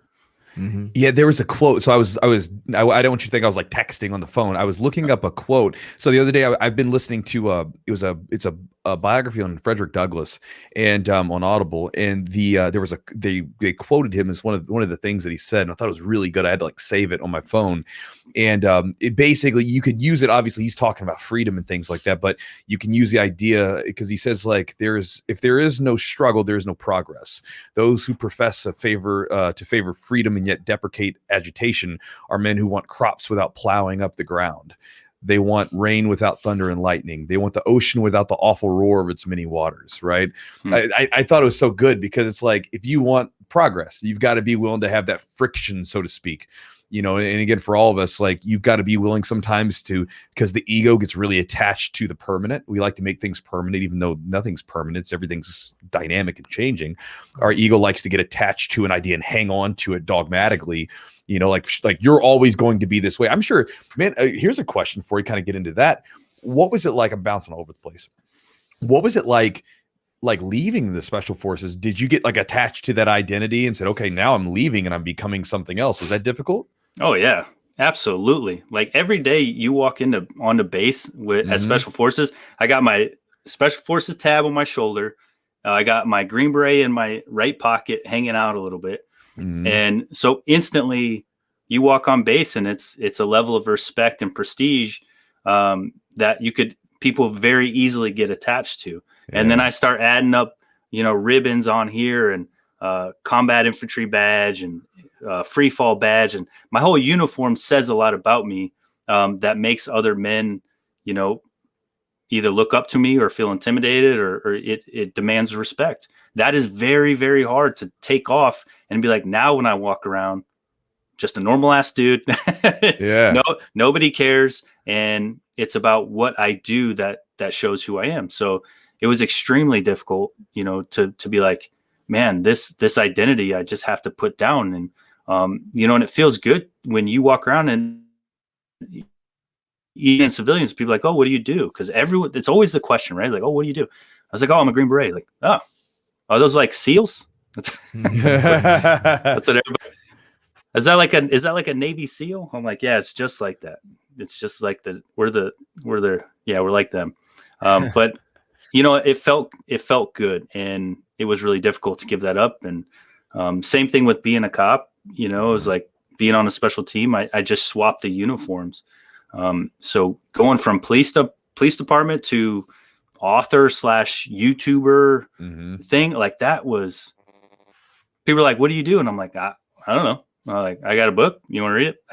I make videos on the internet. Yeah, I make YouTube videos. Are you trying to go special forces? Because I could help you out with that if you like. You know, great. So you know, that whole identity piece was a big factor. Yeah, so like that's a great example because like our ego gets wrapped in, and again, ego is not a bad thing. It's just you got to recognize what it is. But we get attached to our identities. We get attached to ideas. Like, and our ego loves when say like people say, "Oh yeah, you're right." Ooh, that feels so good. Mm-hmm. But it doesn't like when it says like when we have to sort of wave the white flag, so to speak, and say, "Hey, I'm wrong on this one," right? And so I think that's like a thing you got to be careful about, because that friction that exists when, you know, maybe someone's proving a point or someone's changing your viewpoint, and you have to let go of it. It's a tough thing to do, and I think a lot of people don't like to, or aren't used to doing that, aren't, you know, willing to concede, give ground on ideas and things like that. Just like they may not be used to changing up, you know, who they are in life. Hey, you're going to become this new person now that you're no longer this, that, whatever. Yeah. Sean, is there are you okay sharing like why you decided to leave the military? Like, you know, and also, you know, you kind of did mention, you know, the police kind of leaving the, you know, police force, kind of the whole reason behind that with everything going on with the riots and stuff. And but why'd you leave the military, and then kind of your transition to like figuring out like, hey, I want to write this book and be a YouTuber? Like, what was that process like? Yeah. So the leaving the military part, I had on deployment. Our team was doing a lot of stuff, and then we ended up having a really bad fallout with our team sergeant. And that was, I mean, it was bad. It was like our team was fracturing because we were just having some real issues with this guy. He was a hard-headed leader, and it was tough. And so, because I was going to stay career SF, I was going to try to go warrant officer, Ranger school. I had all that stuff, packets, you know, being submitted. I was staying. And then we had this deployment, and it was amazing. The combat was amazing, but our experience with this guy was horrible. And he like went off the deep end, and he knows it. He's like called to some of the guys on the team and kind of like made amends since he's retired. But he was losing his shit. And I was like, you know what? I'm not going to sign up for more of this and potentially be stuck with another guy like him. So I'm going to get out and go do something else. And so on deployment is when I started cranking out my bachelor's degree, because I was like, I'm going to need that thing. So I was like, I started cranking that out.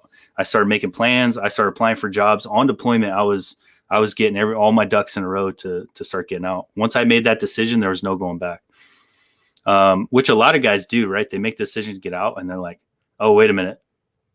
Like, I got it made in the military. So then because like I was going to get out. There was like 8 people in special forces with me there. Like, it was a group of us. Oh, you're getting out? Yeah. So all of us were going to get out. And as we got closer, that group went from 8 to 6 to 5 to 4. I think I was the only one that ended up getting out of that whole group of people, because people get scared. It's a scary thing to transition from. You have all the money that you need. You get BAH, your health insurance is taken care of. Everything is taken care of. So just stay. And then sergeant majors come in, try to convince you to stay. And they're like, you're going to regret it and all this stuff. So, that was a tough thing to do. Can you guys hear? Is that loud in the background? Oh, yeah, you're fine. All right. So that was a tough transition, but that's why I decided to get out, was because I had that real negative experience with my team sergeant. And then what was the other part was? Well, you just kind of, you know, then you were a police officer for a period of time, decide to, you know, step away from that and then become author / YouTuber. So kind of between those points, like when you get a goal, you had a goal in mind. Can you talk me through that? Like, what's your process of setting a goal, and like, how do you know it's a good goal? How do you go about following through? And then, is there ever a time that you realize the goal is just not the right one for you, and kind of to bail on it? Well, I think for me, like the way that I grew up, and it sounds like the way that Chewy grew up, is like you're on your own since the beginning. So you start to really trust your instincts and your decision-making process. You're like, if I'm going to do this, I'm doing it. I'm going to give it everything I got, and I'm going to make it happen. And if I change my mind and decide to do something else, I'm going to allow myself to go do that other thing. And then I'm going to give that thing 100%, And so I've never really been the person to commit to something and be like, well, I committed to this, so I'm stuck forever. If it's not making me happy anymore, then I want to find out what is. I've spent so many years being unhappy as a kid that I was like, I want happiness in my life. So, my pursuit of special forces, I was so happy while I was doing it. And then once it started to tailor off and I wasn't happy anymore, I moved on to the police department. And then from the police department, the Floyd thing happened. And I was like, now I'm miserable. Like, this is not fun. So I had already been writing the book for like a year and a half at that point, when I decided I was going to get out of the police department. And then the YouTube thing, I had just bought myself some time, by being frugal and like we're talking about, like really focusing on money. Cause again, I didn't want to be poor ever again in my life. So I'd always been really frugal, made, good investments, did real estate a little bit, things like that. So I had bought myself a little time where I can quit, which is a lot of cops, they need every paycheck. And so I don't care how miserable they are, they got those golden handcuffs on. And I just wasn't going to allow myself to be in that position. Like, if I didn't want to do it, I'm out, and that was a freeing thing. So I knew I had some time. So I was like, I'm going to move on. I'm going to release the book. I'm going to start the YouTube mainly for me, so I could get something going to help other people and to make myself feel good about helping other people. And I never expected it to work out the way it did and actually produce an income. And then to be on all these podcasts, and the book hit some Amazon bestseller lists, and it's like, no one even knows who I am. And all of a sudden, within the past 8 months, it's been 8-9 months, and everything's changed. Can you tell us about the book? I'm going to pull it up real fast right here. Like, there it is right there. So it's called Rising Above. Mm-hmm. Tell us about the book. What is that book? What was the reason for writing it? What does it mean to you? And kind of what did you want to accomplish with writing that book? Yeah. So the book is basically, you're reading just my therapy at this point. It's about me. It's about my childhood and the highlights. I didn't hit like a ton of detail of everything because I just wanted to get it out. So I went and I started journaling basically all the things that really stood out to me and had a huge impact on my life. And then that journal turned into a book, and I just pumped it out and like put it out to the world. It was one of the hardest things I've ever had to do, is to release that book, knowing that other people were going to read my story in depth was terrifying. Yeah. The day it released, I was just like pacing. I was like waiting for reviews to come in, and I'm like, and like, I can't believe I just put that out there. Like, if I could hit the panic button the day of release and like take it all back, I probably would have been like, never mind. But it journals my process through my childhood, joining special operations, but it's not really about special operations. I go into my time in group, mainly to highlight mistakes and lessons learned, and the experience of it. But mostly it just kind of gists over my life and gives people an insight on what you can go through and what you can become regardless of that, and how you could overcome even the worst trauma, and better yet, how to use that trauma to overcome in your future. That's cool, man. Do you think that this, and this is again me thinking about it, do you think that this, say the YouTube channel, the book, and the things that you're putting out there, do you think that there may be a byproduct of you basically coming from a place where you didn't have any like strong male role models, and now it's like almost like this way to, just as you can say as a father, okay, I know what not to do, it's something where almost it's like feeling a void that maybe it's hard to explain this. Like, so for instance, I'll tell you about what I'm saying, and maybe you tell me if this is if maybe it's the same thing. A lot of the things that I do are typically come from a place of, I didn't have this, so I'd like to provide it to someone else. Like, you know, I love providing some sort of male mentorship to other guys, women as well, because women follow me as well. But predominantly, it's like I can look at my analytics and it's like 97% dudes. And I can say, well, cool. Like, then I'm helping out people that are like me, that maybe, again, didn't have strong male role models, or maybe they just want another viewpoint or something like that. And it's cool to be able to do this as a place where it kind of like scratches my own itch, so to speak, so I can help other people. Do you think it's maybe coming from a similar place in you? 100%. Absolutely. And to be kind of a mentor to people, it feels amazing. And like, I've done a couple book signings and I'm like, yeah, dude, I'll come do a book signing. And you know, if 2 to 3 people show up, that's awesome. And then all of a sudden, like 15, 20 people are in line to shake my hand and sign my book. I'm like, what are you guys doing? Like, and they're like, dude, you help us so much. I'm like, dude, that means the world to me. So 100%, it feels amazing to like just give back to young people who don't have that father figure, or don't have that mentorship that they need. Or sometimes parents are like the worst enemy. I get people that hit me up there like, my parents are 100% against everything I'm trying to do. And I'm like, that blows my mind. That's one thing I didn't have to experience because my parents were just non-existent. So no, 100% that's is the case. And you were that for me too. Like when I got out of the military and started going back to Jiu-Jitsu, and I'm like, it was hard, right? It was hard because I'm a white belt again. And your videos, I was crushing your videos, especially on the white belt stuff, because it's like, dude, here's somebody who's speaking about a white belt as though he still remembers what it's like to be a white belt.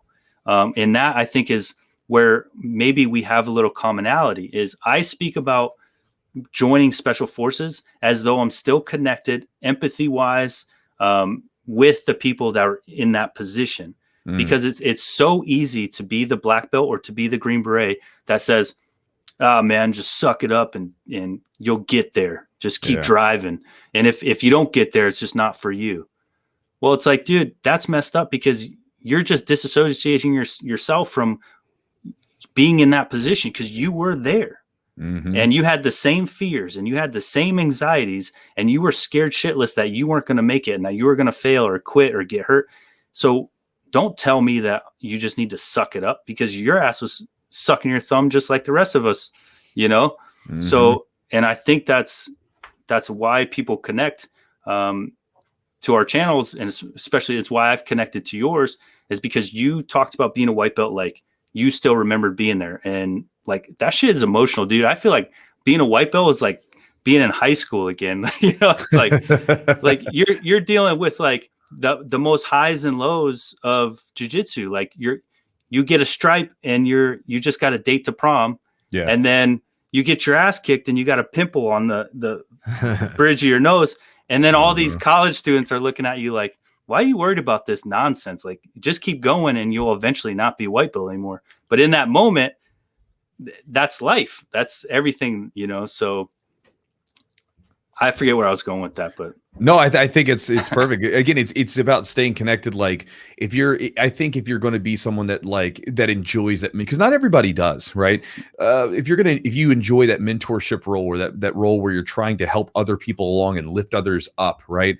It's one of those things where you have to kind of have that empathy and remember, like, where did you come from? Yep. And for me, like, I've been an avid journaler since I was like a teenager, and so I journaled everything that happened. Like, I've got white belt journals that like. And I sometimes I've looked through them just for like fun. Like, I want to see what the hell I was thinking about, you know, when I was training. And then there's notes about moves and techniques that obviously I don't understand what the hell I was talking about. And then the other side of it is like, you know, pissed off because some guy submitted me or something, or man, I submitted to the blue belt for the very first time. Like, I remember all that stuff. And so it's very much that, like, where you can still empathize with people, because you're not completely, it's not gone. Like, you remember what it was like. And so it allows you to connect with those people and help them along in their own path. Well, and that's having your ego in check too, because which a lot of people, again, they don't like to do. Cause now if I if I, like, some people look at like those who try to help the new guys as like pandering, like you're not holding yourself up to the esteem that and having the ego that you should have, because we're on pedestals. And it's like, no, I'm not going to be that guy. I'm never going to be that prior SF guy with the ego and the cool guy mentality. And I'm not going to treat new guys or aspiring SF guys as though they're beneath me. Won't do it. I think That's there's cool. Chewy's channel and like where you describe from your book. To me, I think the commonality a lot of times is you guys have a vulnerability.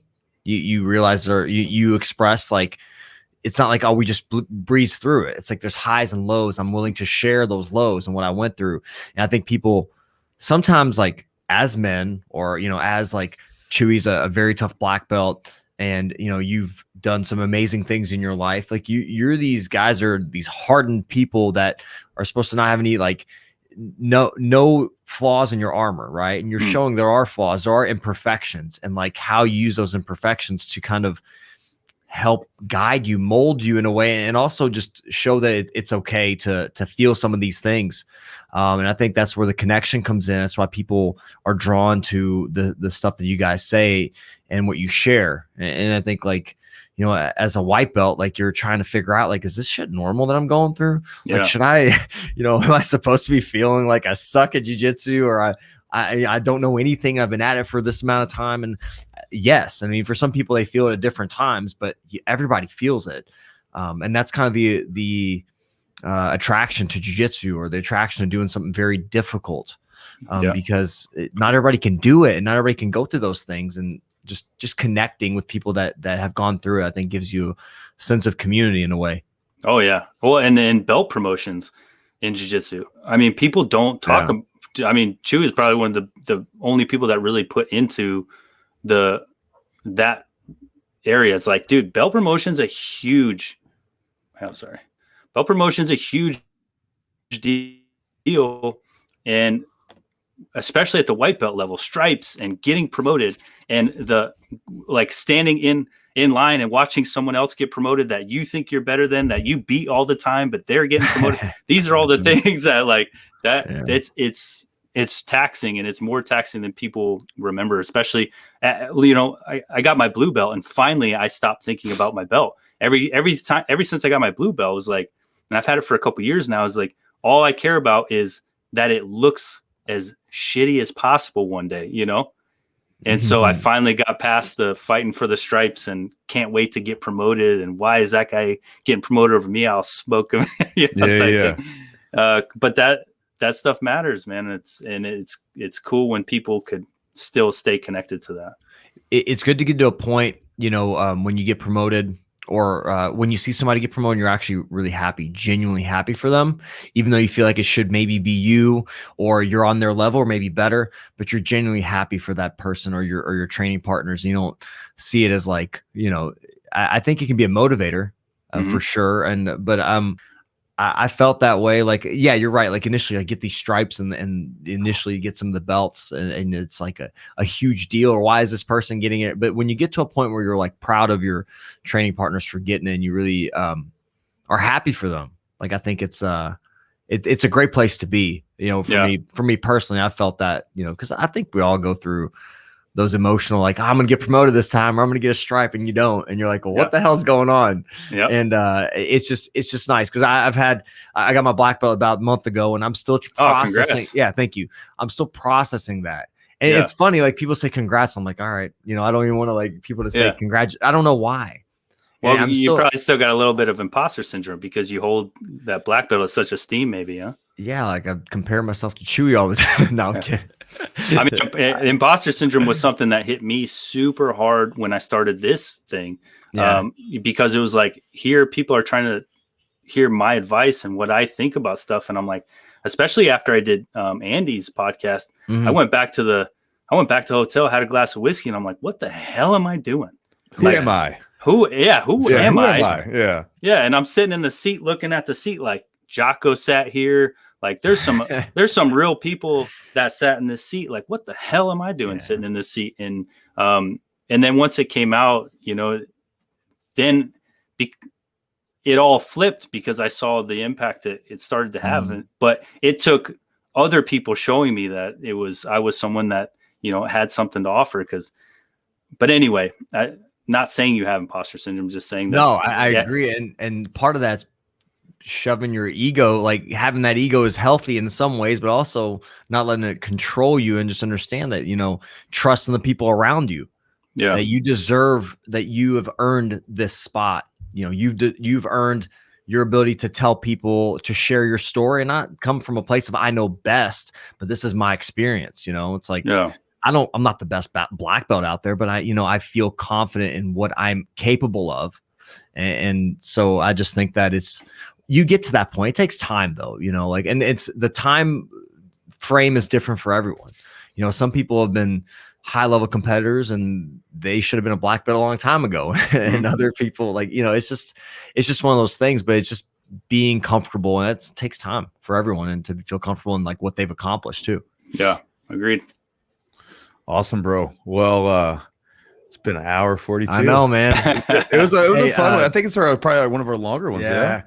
Sean, can you real quick, your book, give us a quick breakdown of the book. I know we kind of talked about it, and where people can get it.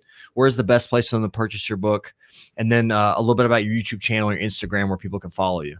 Yeah. So Rising Above is it's a story about, overcoming your past and learning to weaponize your trauma. And I feel like we all have a dragon within us, and the more trauma you have, the bigger that dragon grows. And my book is just about my journey of learning to tame that dragon and use it, to burn obstacles down instead of burning down my opportunities, which that's what it was doing from in the past. So that's what my book's about. You can get it on Amazon.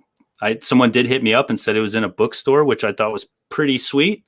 I'm excited about that. They're starting to find it in Barnes and Noble and stuff. But and then the Instagram is Sean Buck Rogers, and that's it. Oh, and the YouTube is the biggest one. Is the FNG Academy, and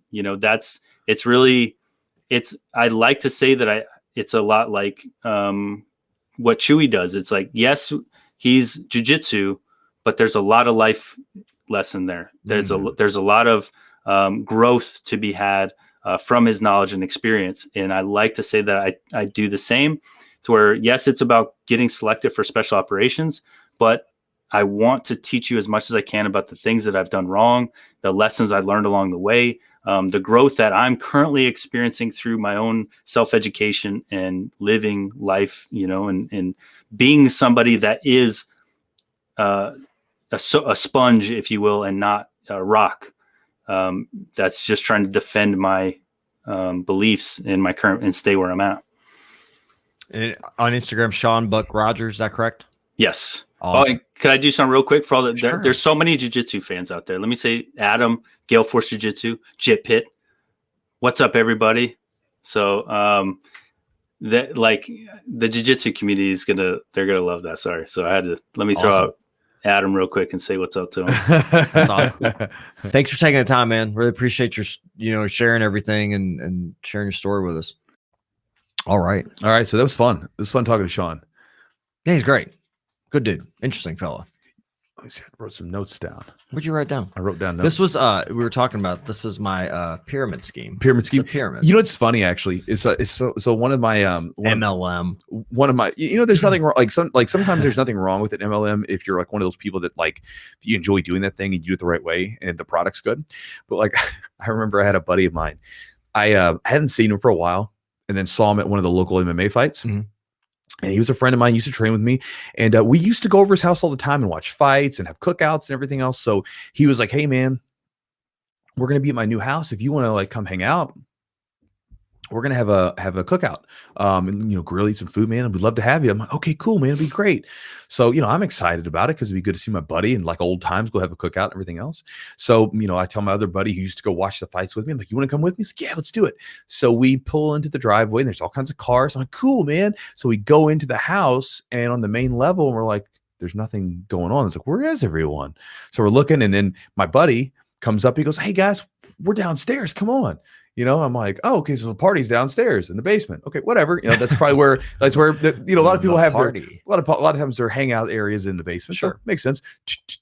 As we're walking down the stairs, no kidding, this guy has like an easel, you know, with like a you know, big paper pad on it, and he's like, listen guys, this is not a pyramid scheme, and he draws a triangle. And I sat down and I was like, what? Triangle scheme. It's 2-dimensional. It's not 3-dimensional. I was like, the shit, like what do you mean this is like not why what are you doing, you know? And so we sit there for about maybe 10, 20 minutes. I don't remember, but we're looking, and I'm just like, at this point, I'm like, I got bamboozled, you know, because they're like, because everybody else has got these notebooks and they're looking at it. And this guy, so the product that they were selling is this stuff called Monavi. It was this acai juice drink or something. And they're like trying to tout all these health benefits and blah, blah, blah, blah, blah. It was on Oprah or something, you know? And I'm like, it's acai berry juice. I'm like,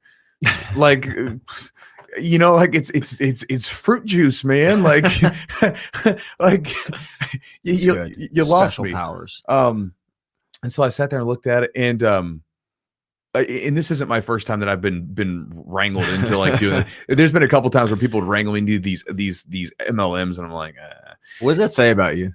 People think you're like gullible. They think I'm gullible. They think I'm stupid. But the Chewster is a smart cookie. Sees through the I see through that stuff. Sees through the so schemes. But you know, and I look at it and I was like, oh. So at the time I had a house for sale. So I just picked up my phone. I was like, oh, 1 second, I gotta take this call. He did one of those. And but again, I can't lie. So he knew I was lying straight up, because my buddy follows me out, because me and my buddy are like, dude, we need to get the hell out of here. And so my buddy said, dude, I'm making so much money with this, blah, blah, blah, blah, blah. And again, it's like about the money. And like, for me, I'm more of a believer, if you're like, bro, this friggin' berry juice has changed my life, bro, this is so amazing, whatever, drink some, try it out. Like you're gonna go crazy. But it was, I'm making this much money. And for me, I'm like, so you have a product you don't believe in. Yeah. Like it means it means nothing to me. It'd be like going to a jiu-jitsu thing and, oh guys, like you're gonna like, instead of being like, I love this and I want to share it with you, it's like, oh man, like, you know, I'm making so much money or something. Like there's the difference. It's like, to me, it's like, it's from a different place. And I'm more apt to believe people when their conviction is such that they are so blown away by the thing that they can't help but share it. Right. Because to me, that's where something genuine comes from. And when you got something that's really useful, because that's like, when you have something like that someone's like has a visceral response to, that's when you have a product that's very easy to share. Like for instance, like with someone with an iPhone back in the day, iPhones were just neat. Right. And so it's very easy to share and sell those things because they're just so darn neat. Right. Opposed to like selling something that nobody wants, like nobody asks for, or nobody even, they didn't ask for an iPhone, but nobody like sees someone drinking some berry juice and goes, oh man, I got to have that. And no one comes up, oh God, this berry juice has changed my life.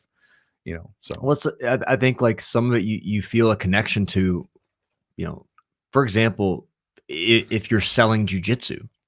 Jiu-Jitsu is easy. Say you're selling Jiu-Jitsu to somebody. It's like, there's a connection. Like you have a connection to it. Look, dude, I've been doing this for 20 plus years, or grappling for this amount of time, you know, like this is what it means. Like this is what it's done for me.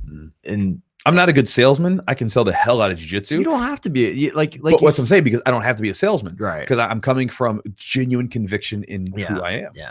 And I was speaking for you. I was talking as you. I haven't trained for 20 years. I'm saying you have. No, of course. But like, yeah, like I remember Dave Riley.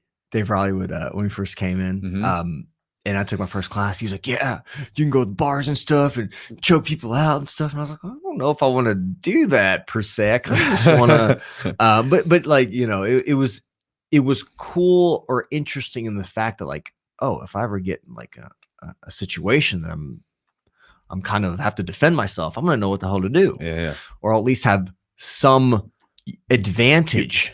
And you'll be better equipped. And that to me was like, as somebody that was kind of always scared of altercations, to me that was like, oh, that's awesome. I don't want to like go to the bars and start choking people unconscious, but I do want to feel like if somebody, you know, approaches me or does whatever to somebody I'm with, I'd be able to kind of you have tools have to take some care kind of some kind of knowledge. You feel like you have like a little secret knowledge of something. Yeah. And which so it was. And so again, and that's why like as I said at the beginning of the show, if you were listening, like any of the products that come on the show, they're products that again that have been chew tested and chew approved. Yeah, we try them, we use them. We we feel like we speak from a genuine place. So well it's one of those things I have to. Because it's my own conviction. Like I can't, I don't want to bury juice you guys, like juice. Yeah. Cause like, again, one of the things that I enjoy is like, I love when people say like, that thing you said really helped me. Great. Yeah. Hey, by the way, I tried this thing. It worked out really well for me. That's fantastic. Hey, I bought one of the gis. I really love it. Great. That's what I love to hear. The worst possible thing would be, man, I got this thing. It sucked. Like, oops, like, or if you got this thing and it doesn't even work and it doesn't work, because then it's like, man, you hustled that dude for a couple bucks. And, I none of this stuff. It's like what we were talking with Sean on the podcast, right? It's like this thing of like basically scratching my own itch. And so just like, sharing ideas with people, talking with people. And again, I know that I find myself in this place, whether I know it or not sometimes, because again, it's not coming from this like, oh, I'm this guy. It's literally people will tell me, hey, you're kind of like you're just like a mentor that's in my life, right? Not the mentor, but a mentor, someone that like you get some ideas from. And with that, like I would never want, and I've had mentors where sometimes they didn't do the right things as people. And then it bothered me. Yeah. So I never want to go that path, So that said, shameless plug for Charlotte's Web. Yeah. And Epic Roll and Manscaped. If you want to try any of their stuff that we talked about, big fan of Charlotte's Web and their CBD. It's a great product. It's third-party tested. What's on the label. It's what you're going to get. You can check them out at charlottesweb.com. Promo code is Jiu-Jitsu. Save 15% on the order. I encourage people to just get one of the tinctures. Get one of the tinctures. Get one of the sets of gummies. The tinctures are probably the most cost-effective, I would imagine. Check them out. Try it out for a month. See what you think. See if it does something for you. If it doesn't, whatever. Move on. But if it does, fantastic. Stay with it. The Epic Roll, I'm a big fan of his products. I like the simple designs that he throws out, and I'm a big fan of the shorts. He sends me he sends Eugene some stuff, sends me stuff. We test them out. I'm a big fan of it. I've been wearing his rash guards that he sent me for a couple of years now, and they're still going strong. The Velcro on the original shorts is still hanging in there, starting to rip off, but that's normal for everything. So I'm excited to see how long these new shorts are going to wear, but they're very comfortable. I really like them. And so you can check those out at epicrollbjj.com. Promo code is Jiu-Jitsu. Manscaped, again, manscaped.com. Promo code is Jiu-Jitsu20, 20% off the order, free shipping. Again, if you need a good trimmer that you can use, or some manscaping products to make that male body of yours, or you can do a female. You could always trim. My wife steals those all the time. What's that? She steals my trimmers. Trimmers? Yeah. What's she trim? What's she trim? Her back. Her back. Love you, miss. She's got kidding. She got the back hair. No. But how's she trim her back hair? She's flexible.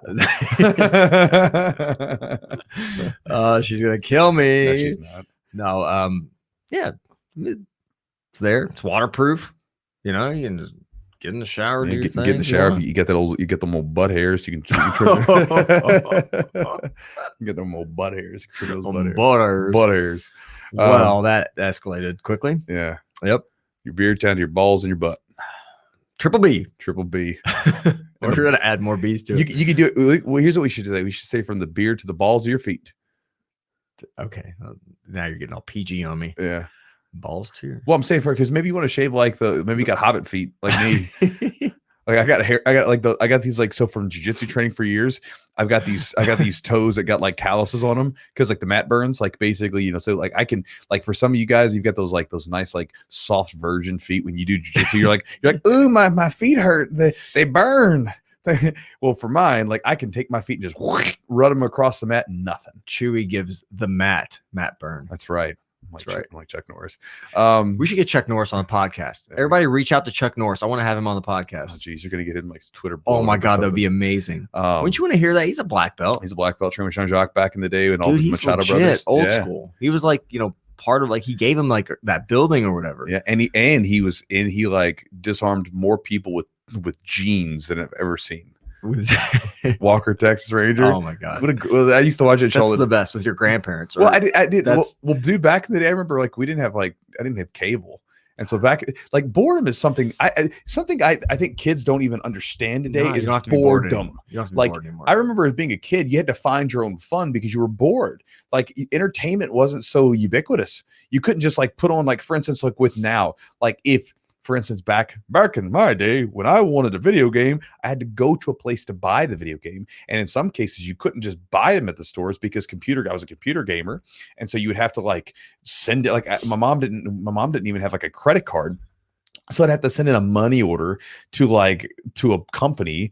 Like I remember I bought Warcraft 2 by sending in a money order to Blizzard, and then they sent back the Warcraft 2, right? Like, so it took like 2 weeks to get this game. Now it's like, if you want a game, you just swipe, right? I'm just going to play the game, right? Or you just press download and download stream. It's like, it's instant. You know, I remember as a kid, we didn't have cable at the time, so then we'd be sitting around like, oh, what do you want to do? Let's watch TV. Hey, Walker, Texas Rangers on. This is okay. We'll watch this. There was one. Or we'll go outside and play. There was a clip of him doing jiu-jitsu. I was so pumped. Yeah. I actually went back. I don't know when I saw it, or I saw somebody posted something about it. I don't know who was in it. I'm trying to think who was in it. Maybe Randy Couture. I don't know if Randy Couture was. I don't know who was in it, but it was like he was in a ring. Okay. And he was like doing jiu-jitsu. It's pretty awesome. Yeah. That's such a great show. I was like, "There's Chuck Norris on like regular TV." You guys, Delta Force. I used to love that movie. Delta Force. That was a good one. And then that one he's in the Bruce Lee movie. I don't remember what the movie was called. I've seen it so many times. The Dragon? I don't think so. Okay. No, I don't remember. He had that hairy chest. And I mean, he had like long hair, beard, hairy chest, and him and Bruce Lee went at it. It was awesome. If he would have had that Manscaped trimmer, it might have looked a little better, but I don't know. I think back in the 70s, that was a look though, right? Having that, like, because you look at like the old like 70s and 80s, like you had Tom Selleck, and he'd have his like Hawaiian shirt open on Magnum PI, just full like big burly hairy chest, mustache, was just massive, just a man's man. Yeah, that fella. I don't know. I mean, it's fun. Chuck Norris, get him on the show. That'd be awesome. You're kind of you're the one responsible for getting people on the show. I'm gonna tell people to do. Dude, I don't have do your job. I'm not. Do your job. I am Chewy. Do your job. A celebrity, and people listen to me talk. Do what? Nothing. You love when I say that stuff. Talking trash. No, never. Wait till we're done recording. I wish you would. I'll be there tomorrow. Be there. You gonna be there tomorrow? Yeah. Go training tomorrow? Yeah. All right. Every other Saturday. I'm gonna choke you out with like one move over and over again. You know, I hate when you do that. It's so annoying when I know it's coming and you still do it. I'm gonna do it. I'm just gonna choke you out. What's the move? What are you gonna do? I'm gonna put you in the Venezuelan comfort bun. All right, Gordon Ryan. You're gonna call. You're gonna write it on a piece of paper. I'll write on a piece of paper. After we're done rolling, I'm just gonna show you the piece of paper. Oh man. How about that Gordon Ryan fella? He's pretty incredible. That Gordon Ryan fella. He's good. He is good. That old Gordon Ryan fella. I think about him sometimes like, man, he is just Babe Ruth and everybody. He's a good grappler. He's a great grappler. He's interesting. Interesting to me. But anyway, Gordon Ryan, see you on the podcast too, buddy. So guys, with that said, thank you for joining the podcast today. Hopefully you're still listening. If you're still listening, I'm happy you're here. Also, by the way, if you're sitting there and you're like, man, this podcast has been entertaining to me. It's given me some useful idea, perspective. This outro is like 40 minutes long. Yeah, whatever. You guys are listening to us, right? You get just like, hey, check this out. Well, that said, like go over to iTunes or wherever the heck you got. If they've got like a little rater thing, they've got stars. 5 of them. 5 stars. Give us 6. Which is stupid. They shouldn't have 5 stars. Why not? Because because we talked about this. It's completely arbitrary. They should have like thumbs up, thumbs down. Is it good, bad, or 3 maybe? I want good, bad, acceptable. 3, like just 3 is fine. Like good, like you have a thumbs up, thumbs down, or just like even hand. Like right, like it worked, it was great, or it sucked, or even hand. Because it's like, you know. Anyway, that's the show, guys. We're done. We're just gonna keep going. Love you guys. Thank you so much for being here today. Talk to you next week.